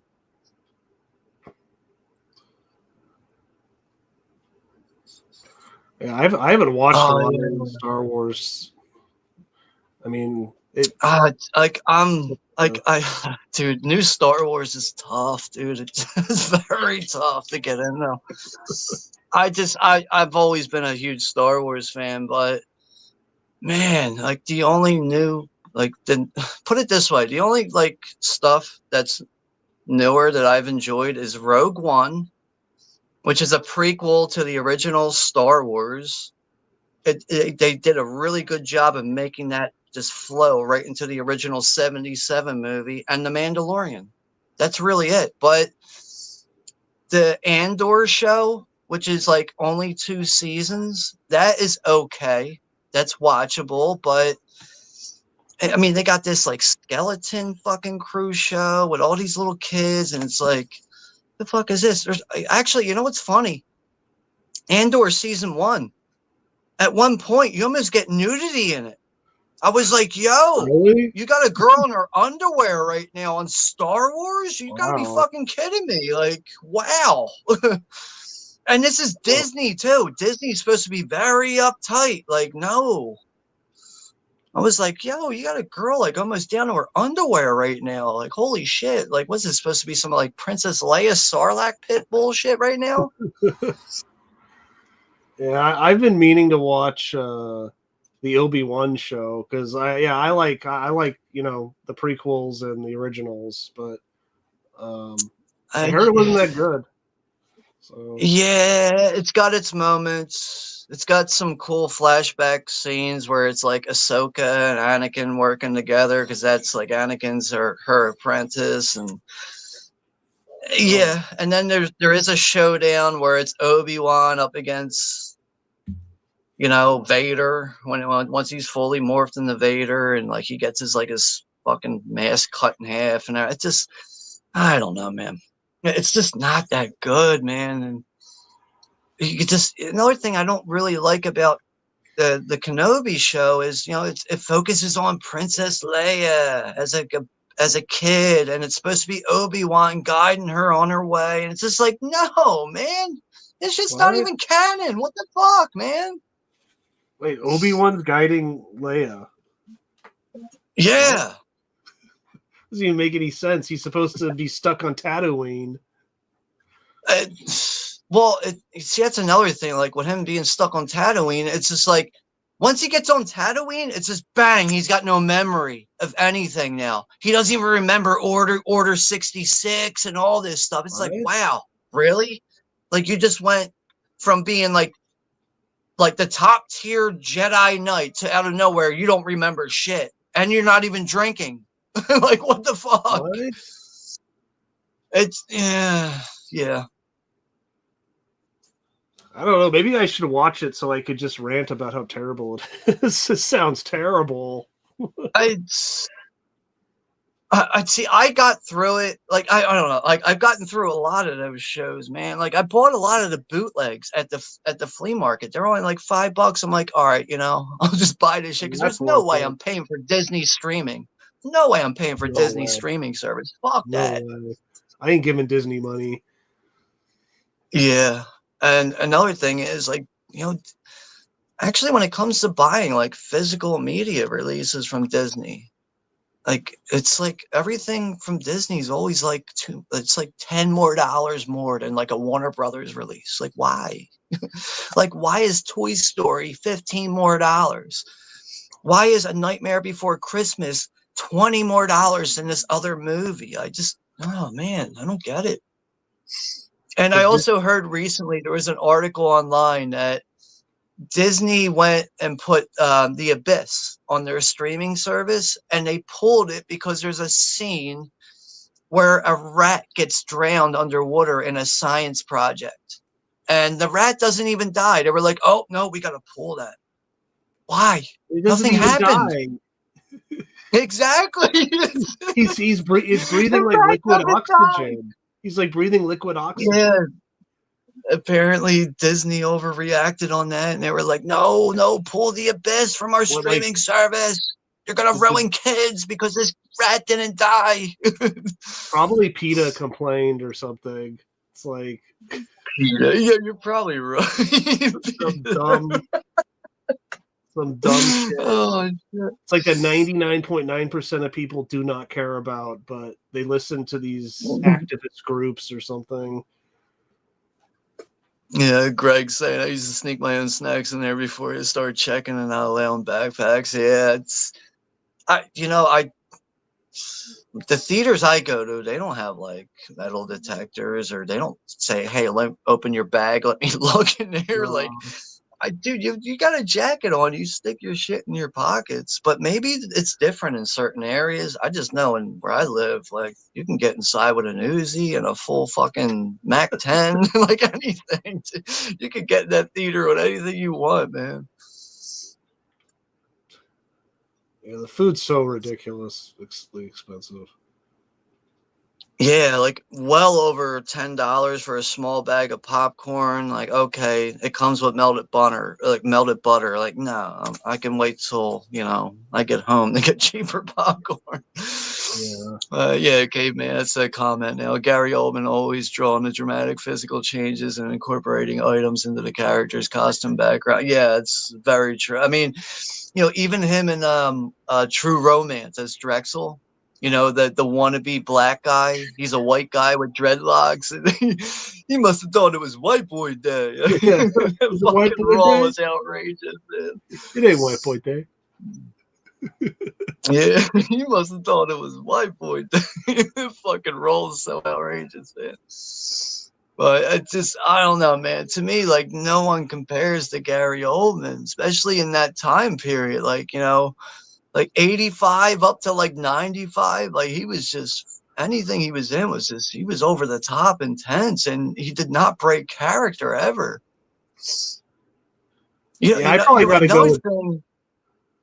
I was just Go saying, ahead. I've Jack Nicholson for me, but Gary Oldman is good. He's very good.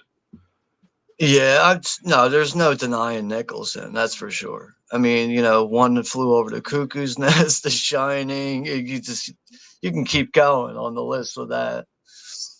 But like, I don't know, dude. Gary Oldman always stood out to me, and I just know when I first saw Leon the Professional too, like that movie kind of traumatized me in certain ways. And the everyone and him eating his pills, I'm just like, why would somebody take their pills like that? I was only like 11 years old when that movie came out too, so that movie struck me like just in a very, I don't know, man, just. But like, another thing is Gary Oldman and Hannibal, all dressed up in that deformed Yeah, fucking outfit in the wheelchair. He's the best part of that movie for sure. I remember when that movie came out in the theater, I didn't know Gary Oldman was in the movie. I didn't He even was know so it was well him. disguised in that makeup. I was like, wait, because like somebody was like, oh yeah, like they were going through like someone I was talking to after I saw it, they were going through like the list of actors, and I was like, Gary Oldman, what are you talking about? They're like, no, Gary Oldman's in the movie. It's a guy in a wheelchair. I was like, really? Like, I had no fucking idea. I had no idea that was him. I mean, he had all like the slurping noises down pat and everything. Just like, what the fuck, man? Yeah, that character's crazy because like he just like cut his own face off, kind of like because he's like whatever Hannibal's lover, or I don't know. Yeah, because like they were having this masquerade and they were drinking and they started taking these certain kind of drugs, and that's what caused him to really. Well, also Hannibal was like, "Oh, why don't you cut your face off and do this?" And he starts doing it and feeding it to the dog and shit, and like, right. So yeah, but you got someone like Gary Oldman on that role. It's fucking there. You got an ace right there. Now this is where Scarecrow is going to show. I like it. I like the movie. I think it's actually, I could say that it's grown on me a lot more. I remember like seeing that in the theater too. Like, but when you put it up against, Silence of the Lambs, it's kind of like night and day. But I still like the movie. I don't really care for Juliana Moore in it. It sucks he couldn't get Jodie Foster back for it, but for what the movie is, I like it. It's okay. It's grown on me a lot more though. Yeah, it's But no yeah. Silence of the Lambs, but it's all right. Yeah, like you know what though, like even if Jodie Foster came back for that movie, I still don't think you would have had something that would have been able to like match up to Silence of the Lambs either. No. But still, I think Jodie Foster would have been able to really add more to Hannibal if she didn't decide to retire or whatever the fuck was going on with her at that time. Yeah, I've heard her say that she got like multiple like psychos that were stalking her after Silence of the Lambs, and Yeah. like it messed with. I mean, I understand that's scary, like I so think that's like one of the reasons why she walked away from acting because before Silence of the Lambs, she already had a stalker, and then after Silence of the she Lambs, she got even gained another more. one. It's like Yeah, she gained something another about one. her. I don't know, just makes crazy guys go nuts. Yeah. It's sad. And now Rachel's been hit with that fucking Yeah. scarecrow fucking formula. Oh, he gave her a concentrated though. Is there a difference? You're still fucked up either way, So it looks like you still concentrated. fucked them up. Yeah. He is a great scarecrow, though. Yeah. And even on top of it, he's just creepy as a doctor. Yeah, he's just creepy. Like you can tell Katie Holmes did not like him. She's like something's wrong about you. And it's just perfect. Like he's a psychiatrist, but he's nuts. Bill Burr. I like Bill Burr. I've always liked Bill Burr. He's a funny guy. Yeah, Caveman was saying Bill Burr with a question mark. Bill Burr is a scarecrow. Oh, well, actually, Bill Burr, that's right. Like mentioning Bill Burr, he pops up in The Mandalorian. He's in The Mandalorian Oh, show. okay. Yeah, he I pops remember up in hearing that. that. Yeah, He's like the comic relief in it, which that's is cool. actually okay. It's not the worst, but it's like, what the fuck's he doing on this show? I love this Oh man, can you Batman. imagine that? Yeah, can you imagine getting hit with your own dose of Scarecrow there, and you see Batman as like this giant beast in your face? I just love that. Dude, So he looks great. scary as fuck, Yeah, dude. man. Dude, that'd scare the shit out of me. Dr. Kramer. Hey, Scarecrow, how's that concentrated dose now? Yeah. Dude, like, ew, it looks like there's shit melting out of his mouth and everything. Like, oh, God. Dude, it's kind of like the Penguin in Batman Returns. Like he's got this like black stuff that's always coming out of his mouth and stuff. Yeah, when he's eating like the fish out of the newspaper and the fucking, Yeah, all that black shit dripping out of his mouth. dude, My and then the, and then parents that, left me. and then he My bites that parents guy's left me nose. under this bridge. Oh Oh, god, shit. The world of Batman. What a fucking crazy world Gotham City is. yeah,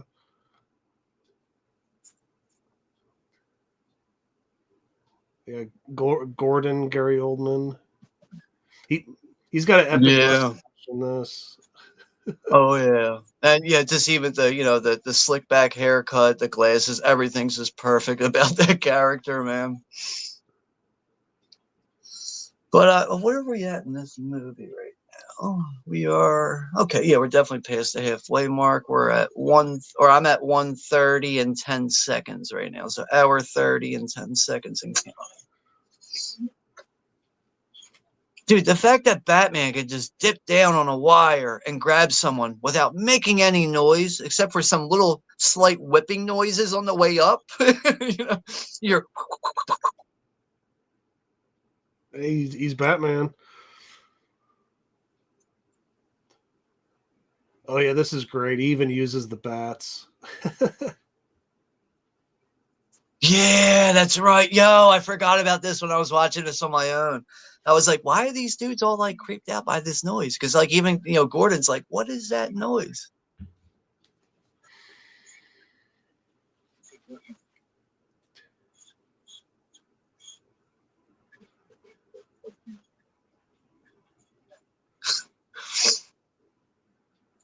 What is that? Yeah. Dude, I forgot about this when I was watching this recently on my own about the bats, like, yeah, actually how, like, Batman's incorporating the actual bats from his cave into this. Brilliant. And that music kicks in, so.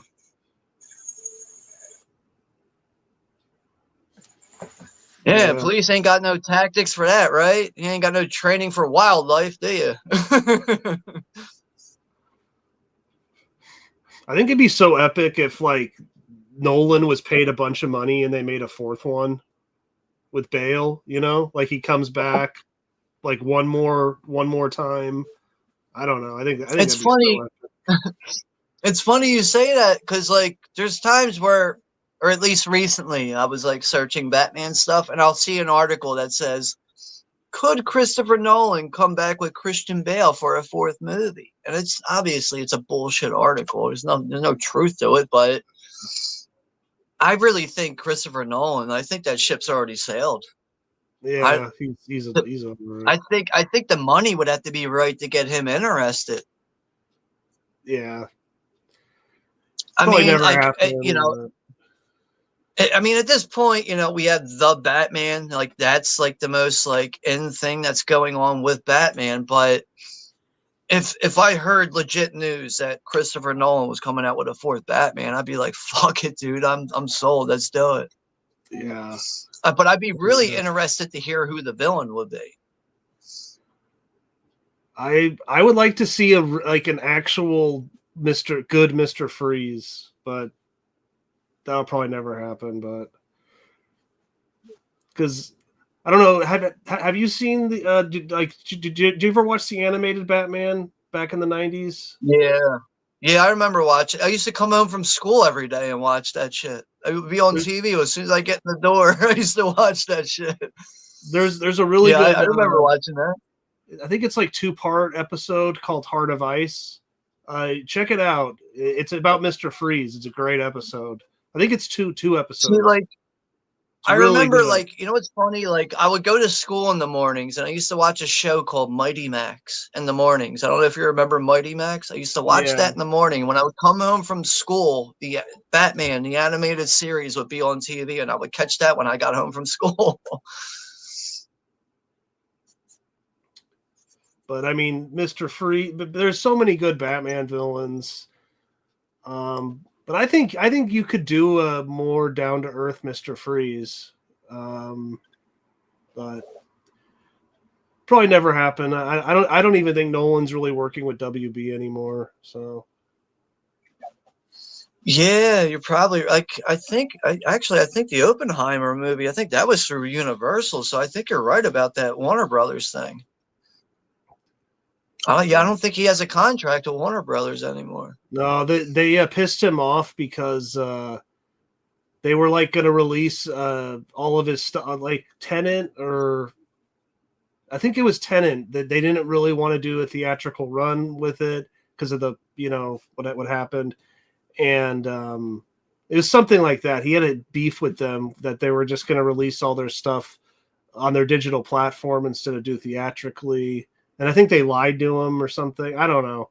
Something like that, allegedly. But he definitely had this rooftop scene. Off, so. Yeah, this is great. Rooftop scenes, like, really, like, it's another thing watching this is like, yo, how's he going to get off this roof? And it's like, oh, wait, he's Batman. Of course he's going to get off this roof, Oh, shit, dude. He causes so many cops to get in car accidents. Of course, no one dies. It's a Batman movie. I know no one dies, right? Right. But man, it's just, oh man, I love how there's always an answer for everything with Batman. It doesn't matter. But that is a badass fucking Batmobile, if you want to call it a Batmobile. It is pretty much. It's great. Like, this is all like model work too. Little to no CGI in these 3 movies, which is pretty badass. Right. Yeah, actually, that's another thing I remember when I first bought these movies. Like, I have I have just the standard for this movie. I have the 4K and the Blu-ray for The Dark Knight. And then I have a Steelbook edition for The Dark Knight Rises. And that came with like a separate bonus special feature that you can only get with the set. And just watching like the stunt work that goes all into this stuff. Yeah, the CGI is very limited though. Yeah, I mean, like very. another thing is like what? This is 2005. The Dark Knight was 2008, and I think Dark Knight Rises was 2012. So by 2012, everything was pretty much all CG'd out by then. Yeah, which Nolan's always been like he doesn't really like CGI. So I mean, you Right. watch He the wants to Marvel go. movie. You watch a Marvel movie, it's like half CGI. It's like but it is what it is. We're You always know just what though? running Like into I shit, mean, breaking through. yeah, and yeah, that mobile just doesn't take any damage.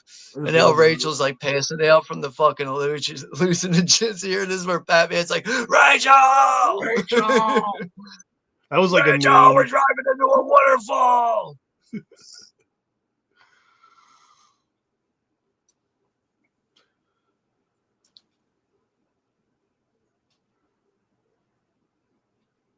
And then Mr. Fox made Mr. the Wayne. serum.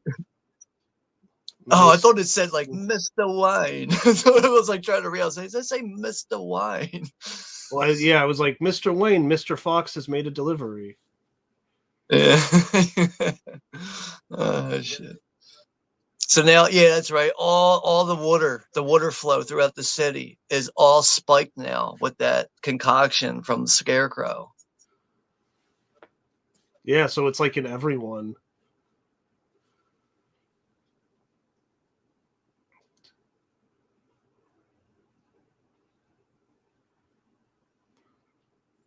Oh, what a place to wake up in after being on that, stuck in a cave with some bats.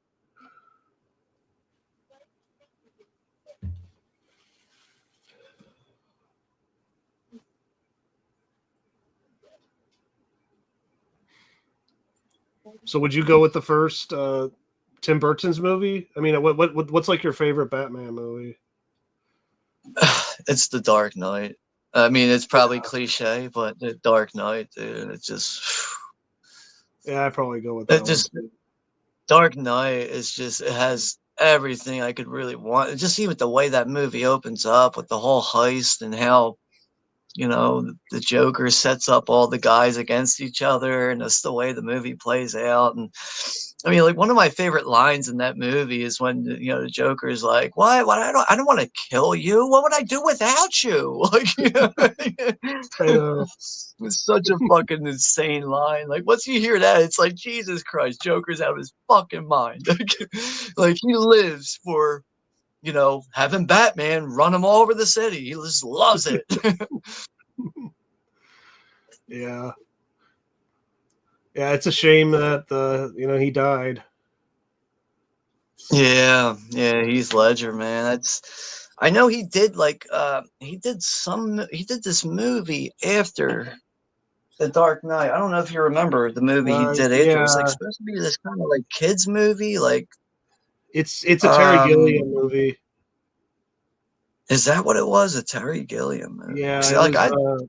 I forget the name of I it. mean, I can't say I like everything from Terry Gilliam, but like there is like, didn't he do 12 Monkeys? That's like one of my favorites actually. I Yeah, think he did 12 Monkeys. Did he Fear, do Fear and Fear and Loathing. Loathing too? Yeah, he did. Fear Yeah, and that's Loathing's another one I great. really enjoy. But like I know Gilliam's got some other movies I can really be like, Jesus Christ, dude. Like, were you sober for this one? Like, Jesus Christ, dude. No, I doubt he But was. trying to look up the last movie that Heath Ledger did because I did see it, and I know Christopher Plummer was in it. I can't remember the name of it right now. I'm gonna find out in a second. He like plays like a magician, kind of or something. Here it is, 2009, The Imaginarium of Dr. Piranhas. That was his last movie. And yeah, it's a Terry Gilliam movie. You were right, and it was released on Christmas Day, 2020 or 2009. And yeah, Johnny Depp was in that. Colin Farrell was in it. Jude Law, Christopher Plummer, Andrew Garfield. Damn, I actually had a wild cast in that.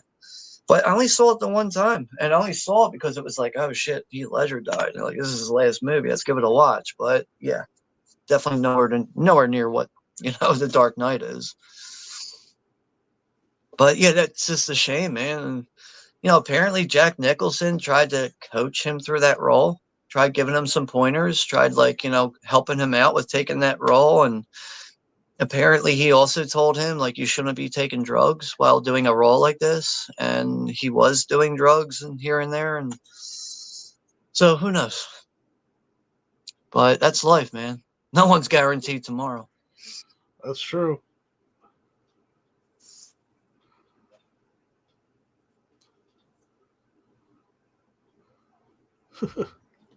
It's always nice to see Morgan Freeman. He's such a good actor. Yeah, has a very distinct voice. He's another one. If I hear his voice and I'm not looking at the TV, I know who's on the TV.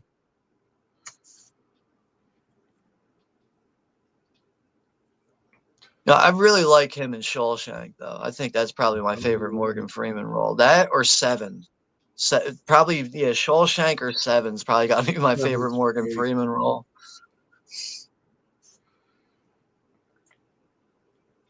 Oh, isn't this where Bruce Wayne calls out everybody at the party? All you freeloading suckers. It's just funny, though. Oh, you freeloaders, you good for nothing motherfuckers. Like, I don't think he says motherfuckers, but yeah, you ain't getting no curse words in these movies. No, they got to keep it PG-13. Yeah, no, oh, that's right. Roz is here. I watched you die. This scene's great.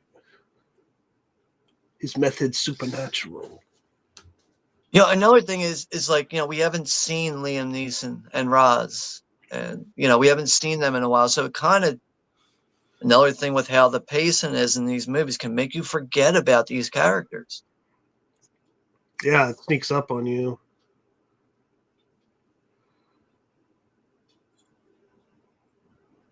I saved your life.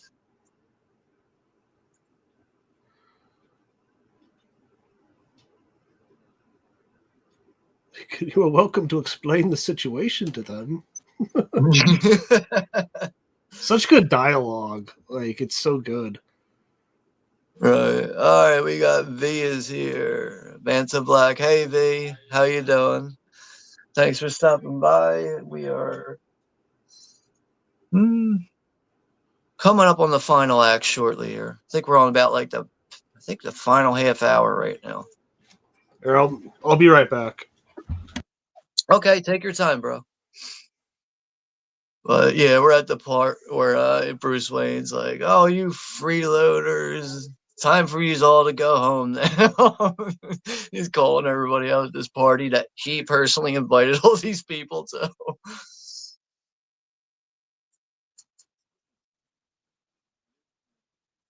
He's like, "Oh, you fake, phony, fraudulent people that smile through your teeth at me, but please, just go home." That's some funny shit.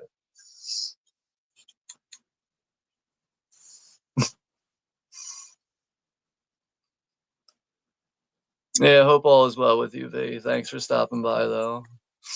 Yeah, we're a little off of the horror movies for once, but can't always be horror movies, that's for sure.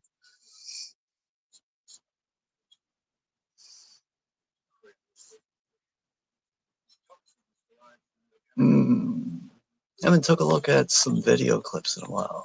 See what goofball shit we got on here.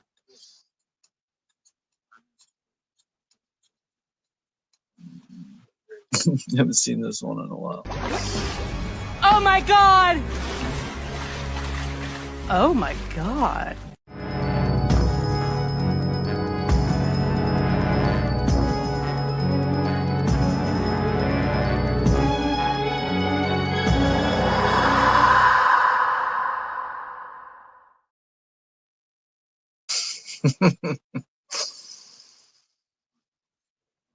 Yeah, party with you. Woo! I want to get wrecked. Check it out.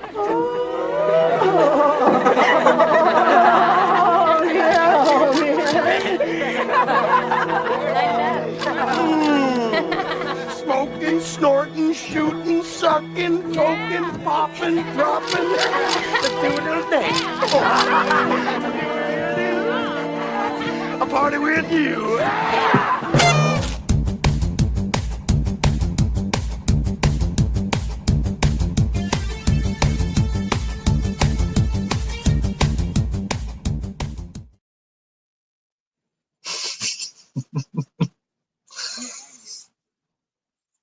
Oh, shit.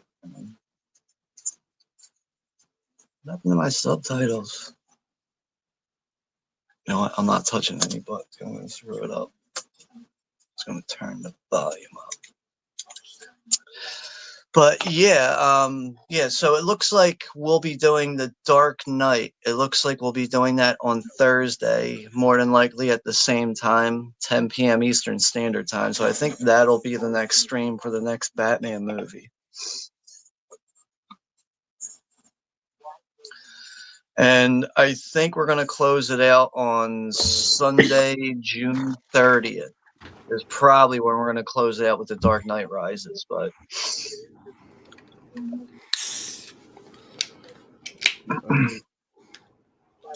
Just getting a beer. nah, I don't blame you, dude. I mean, I've been drinking the whole stream, so What are you drinking? I'm actually drinking a hard Mountain Dew.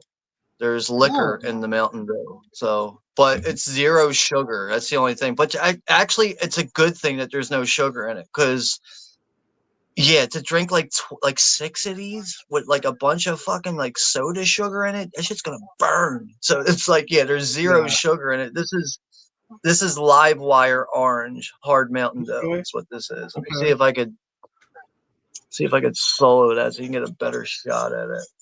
But you can buy this in 12 packs, or you can also buy it in 24-ounce cans. All right. So you'd recommend it? It's good? Yeah, especially for being 0 sugar, yeah, I would recommend it, dude. Definitely. All right.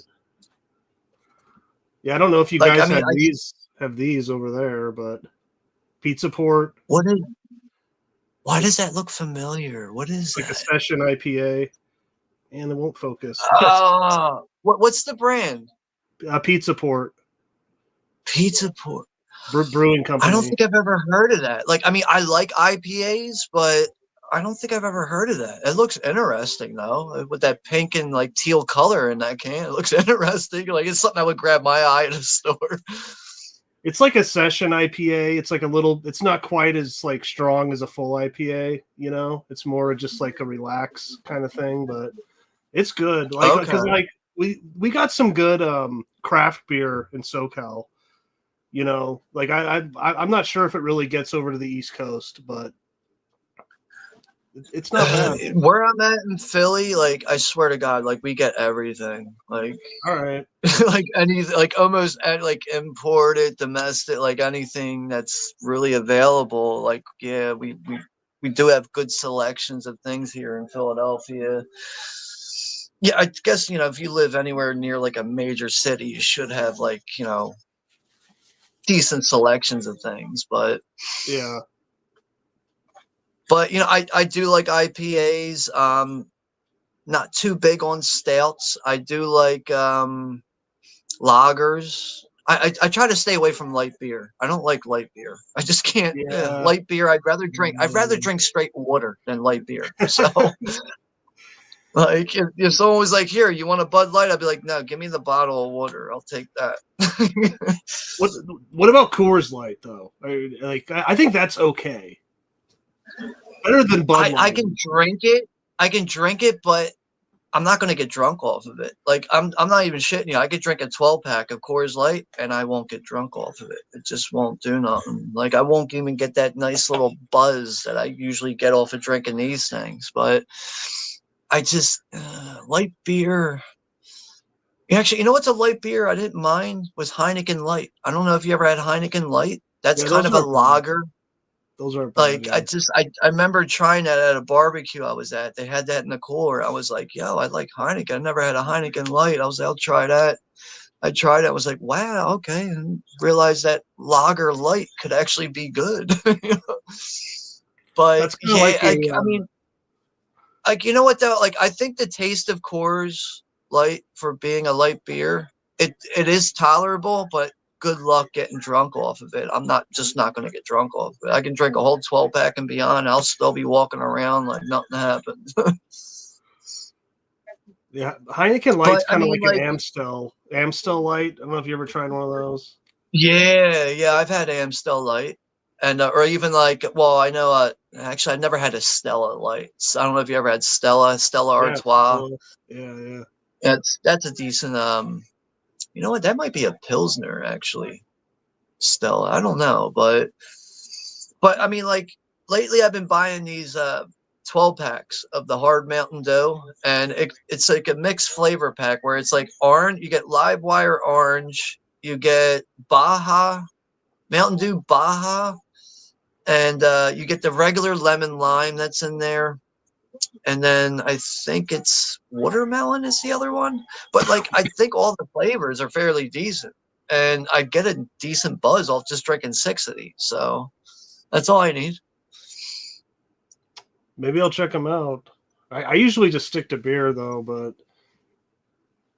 It's like I mean, there's nothing wrong with beer, but like after a while, just drinking straight beer all the time, I kind of got tired of it. And I found these in the one beer distributor I went to, and I was like, you know, it's hard Mountain Dew. It's got liquor in the Mountain Dew. I was like, you know, I don't really mind Mountain Dew. I don't drink Mountain Dew on its own that much, but I tried one 6 pack or one 12 pack, and I was like, you know, it's not that bad.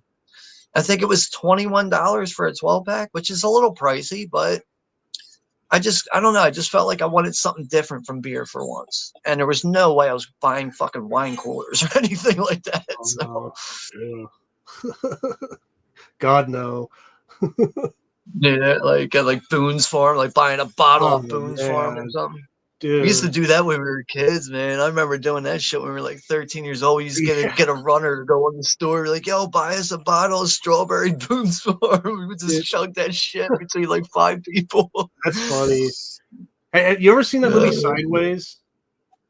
Like it's about wine. Sideways. It's a comedy with isn't Paul Giamatti yeah, in that Paul movie? I Giamatti. think. Yeah. Yeah, you know it's fun. Like I had a girlfriend that actually I remember one night I went over her house and that's what she was watching, and I was like, "What are we watching?" And It's a she's good like, movie. "Just sit down and watch it with me." And I only caught it from the end or like the middle to the end of it, but I really had no idea what was going on. No, it's a funny movie, but this is years ago. Me and my friends, we like those boxed wines. Yeah. It's like in Mhm. a cardboard box. Yeah, we like took them out, put them, like in our pants or whatever, and then went into the theater and then we were drinking out of the box wines like the whole movie of Sideways. Hey, that's slick. Whatever works, right? Yeah, But now I see the whole city's getting fucking gassed by the scarecrow fucking dose. Now, like everyone's all hallucinating now. This is what the mass plan was from the scarecrow here. Yeah, you see how the Batman's belt's kind of like bronze gold looking, and the rest of right. his suit is black. Yeah. But I think that changes in the next movie. I don't think his belt's like gold like that anymore. They definitely fixed the suit up a little bit in the next one. Yeah, which I think is for the better. Really, I think the suit does get better as it goes along. Yeah, this one's a little bulky, but And like also, it seems like the suit doesn't have kind of like a glossiness to it, to where it's almost like it looks a bit too rubber in a way. But I yeah, still don't mind the look of the way Batman looks in this movie. I just think it gets better. Like they really like improve on it as the movies go along. definitely. I like how Crane is What a Batman. calling himself Scarecrow now. So he's like, nope, What I if am like now Scarecrow. I really feel like, like at one point, like, like what if Batman just got tired when he's like talking to Gordon? And he's, all right, I'm tired of talking. Like, look, all right, this is what we have to do. He just starts talking normal out of nowhere. Like, shut the fuck Dude, up. my I know what to throat's all do. I'm fucked up. Batman. My throat's fucked up. All right, I'm just gonna talk normal. Yeah. He has to keep talking like that. Yeah. I think that's I think that's the last time we see Scarecrow, right? When he gets fucked up on that horse. Yeah, I mean, and then in the next movie, he's in the beginning of it, and he's in Rises too. Actually, just for like Right. 5 minutes each time, kind of. But yeah, pretty Yeah, much. but you could tell in Rises, he's completely out of his mind in that because he's like the judge and he's like, well, it's death or exile. And then like the guy's like the person doesn't know what to say, and he's like, "Oh, exile it is." He's all Exile excited. it is. Yeah, he's just like so excited to be like, "Oh, I get to pick. Okay, exile it is." Yeah, and then exile is you just go onto the thin ice and you just drop through and die. Yeah. So it's like both death. Yeah, but like by the third movie, you can tell he's completely fucking just shot out, gone out of his mind. Like exile or death. Oh, I get to pick. Okay, exile it is. He's like freebasing his serum now, Like he's just straight up smoking it. Oh shit. He wakes up, this fucking daily dose of inhaling some fucking crazy scarecrow shit. Yeah, he's just right in the morning, just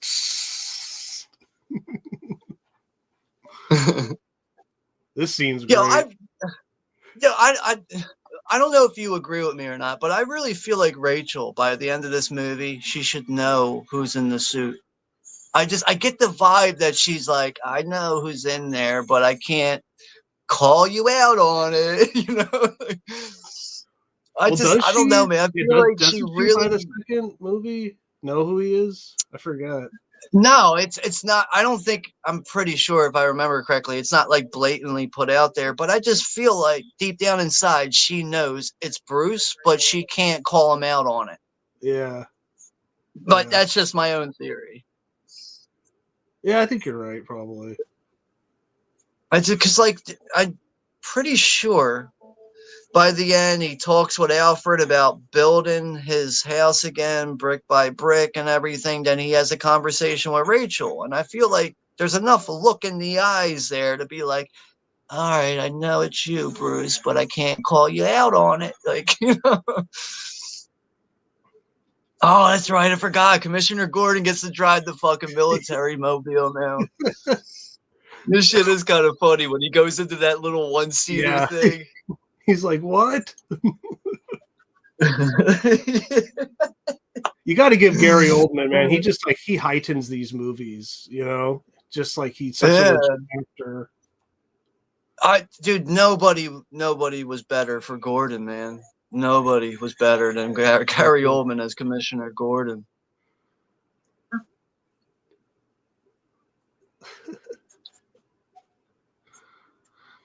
You ever play the Arkham Asylum games, like Arkham City or Arkham Knight? No, I never played that. Okay. As far as Batman games or anything like that, not really. No. Dude, last time I played like anything like video game related was probably like Star Wars Battlefront PS2. It was probably the last time I played a video game. That's a long time ago. I was never really big on video games, but like I probably got up to like PS2 with video games, and that's when I was like, I don't really care for video games that much. Oh my god, dude! Like, how did he? All right, Batman, he could survive going through a fucking train shaft, no problem. I know. He'll probably just like he'll kill go home. He'll go home. Alfred will give him a hip replacement. He'll be back at it tomorrow. It'd like shatter like half the bones in your body. Oh man, these movies are so fun though, man. It just the action-packed moments throughout these movies, just fucking endless fun.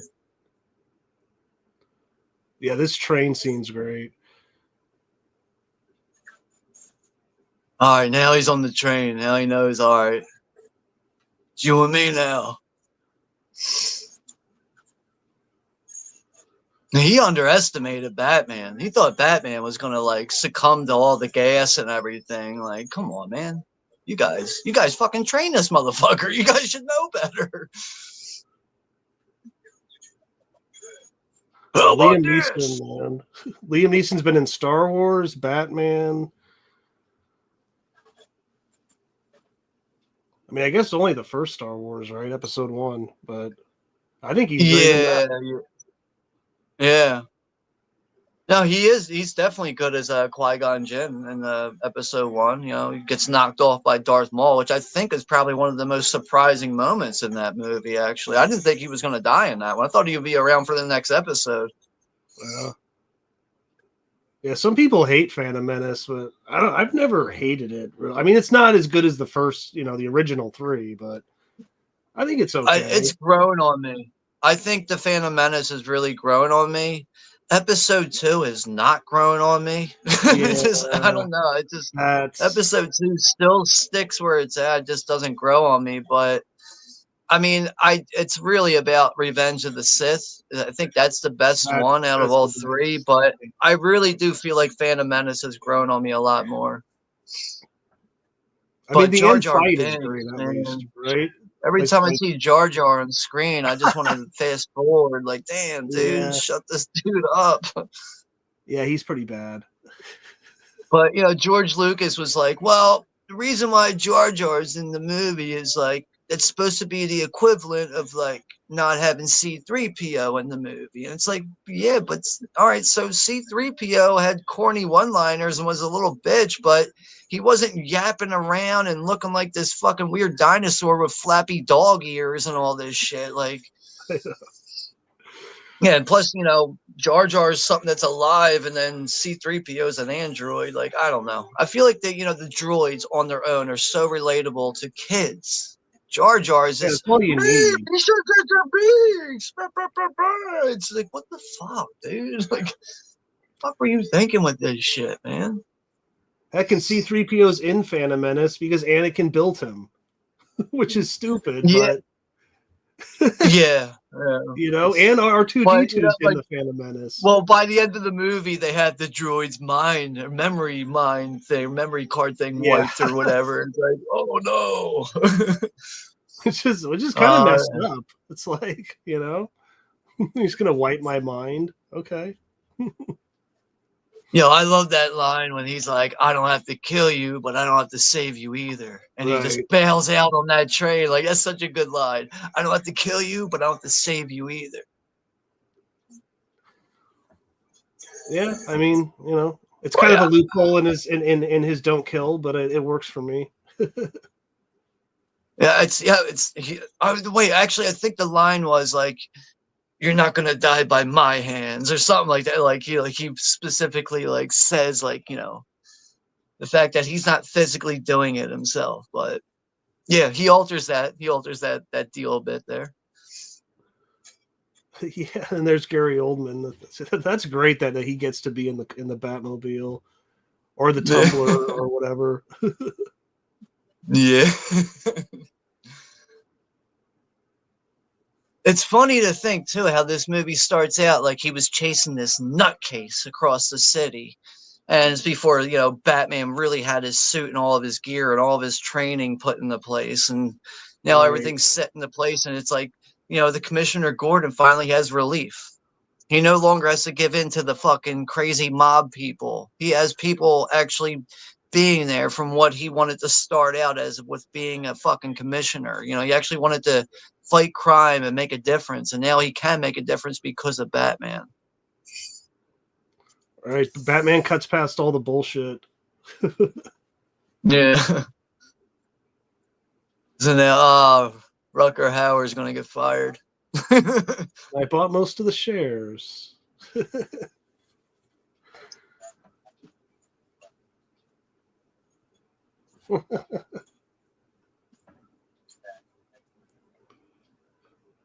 Oh, Morgan Freeman gets the last laugh, though. He's like, didn't you get the memo?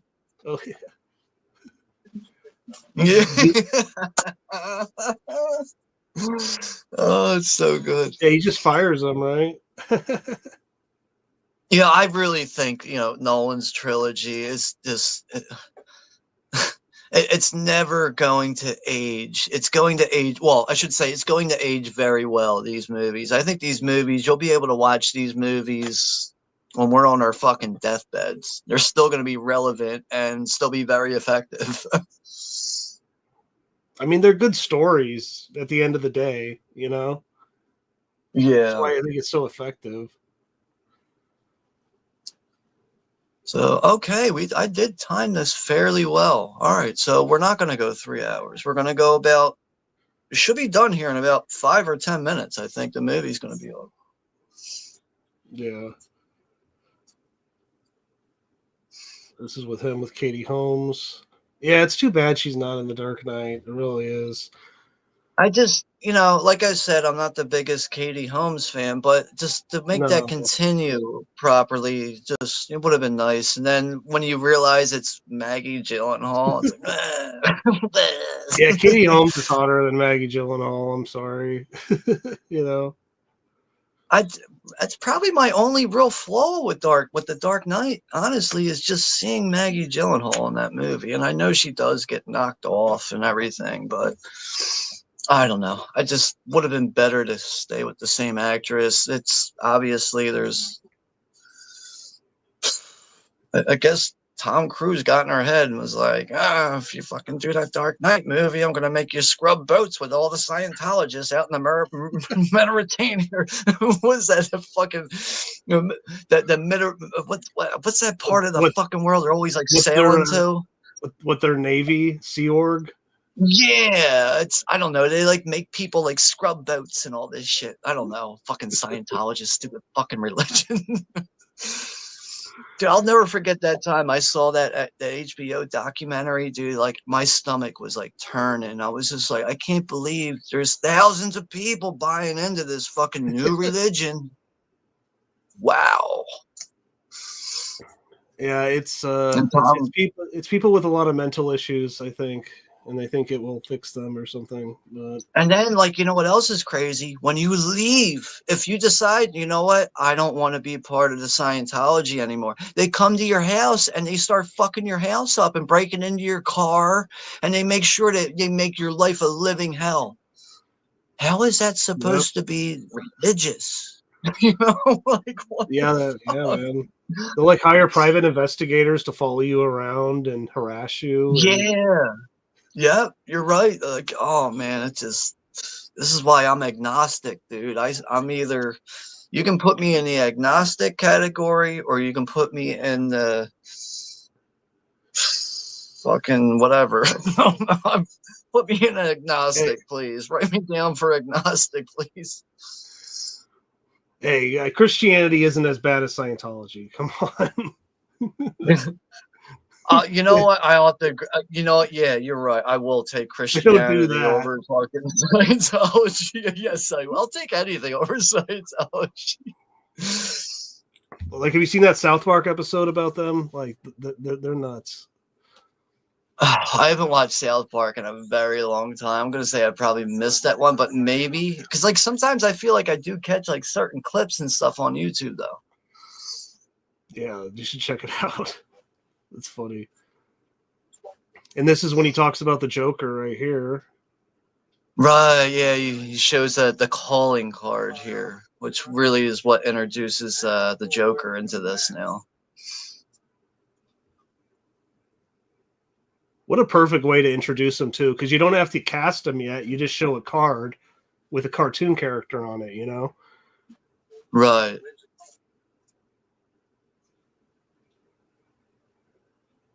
It says it all. I mean, literally says it. So good. I'll look into it. I never said thank you, and you never do. And you never have to. Yeah.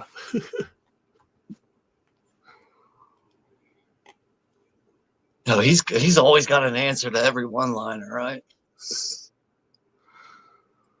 And there we go. That's yeah. it's such a, I mean, even the title alone, Batman Begins, is such a good way to start the trilogy, get it all beginning, man. But yeah, that is Batman Begins at 20 years old, man. I know it was released on June 15th, 2005. So yeah. All right. So all right, so I guess we'll try to get back together here on Thursday, which will be what's the date on that? I gotta update that. That'll be Thursday the 26th. So we'll do the same time again, but if if something changes on your end and you have to, if you can't make it on that day, you can't make it on that time, just email me and we'll figure things out and we'll get it adjusted. But as of right now, we're going to be doing The Dark Knight on June 26th, this Thursday at 10 p.m. Eastern Standard Time.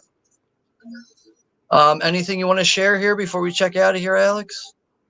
No, just come check out my channel, MovieOdysseyTV. Yeah, reviews, trailer reactions, and other randomness. So, all right. Yeah. Other than that, we'll go ahead and close this one down here in a minute. So yeah, I plugged your channel on the community post. I put it down. That's even on the stream description and everything. But yeah, I'm always, whenever we hang out and all that, I'm always trying to, get your channel out there and everything. It's tough, dude. It's always tough to, get your channel and your content and all that stuff recognized as it is. It's tough for everyone, but yeah. I mean, even look at me. At one point, I had almost 2,000 subscribers. And my channel got terminated, and I can't even get past 245. Yeah, man. It's tough. It really is tough. Like, you could be putting all that work in, doing the content, but you know what, though? I really do need to start doing videos. I think once I start doing videos, that's when I'll start getting the subscriber count, because I can't just rely on doing shorts and fucking streams. Like, you kind of have to use every category of your channel. When you do that, that's how people take notice more to your channel. So I need to start doing more stuff with videos on my channel. That's how I'll get my channel out there a bit more. But yeah. Yeah. Anything else you need to share here? If not, we'll close it down. I think that's it. Yeah. All right. Yeah, other than that, though, I don't know if you want to stick around for a minute after the stream. If not, that's perfectly fine. I'll just end it here and do the outro. But yeah, other than that, though, I'll stick around for a minute. Oh, go ahead. Yeah, yeah. All right. I could stick around for a few minutes. Okay. All right. Sounds good. But yeah, other than that, though, thank you all very much for hanging out with us here tonight for the 20th anniversary for Batman Begins. We'll see you all in the next one for The Dark Knight this Thursday, June 26th at 10 p.m. Eastern Standard Time. Take care, everyone. Be safe. We'll see you all in the next one.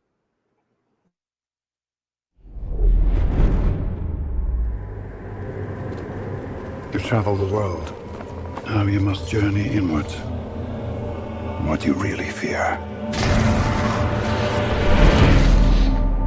is inside you.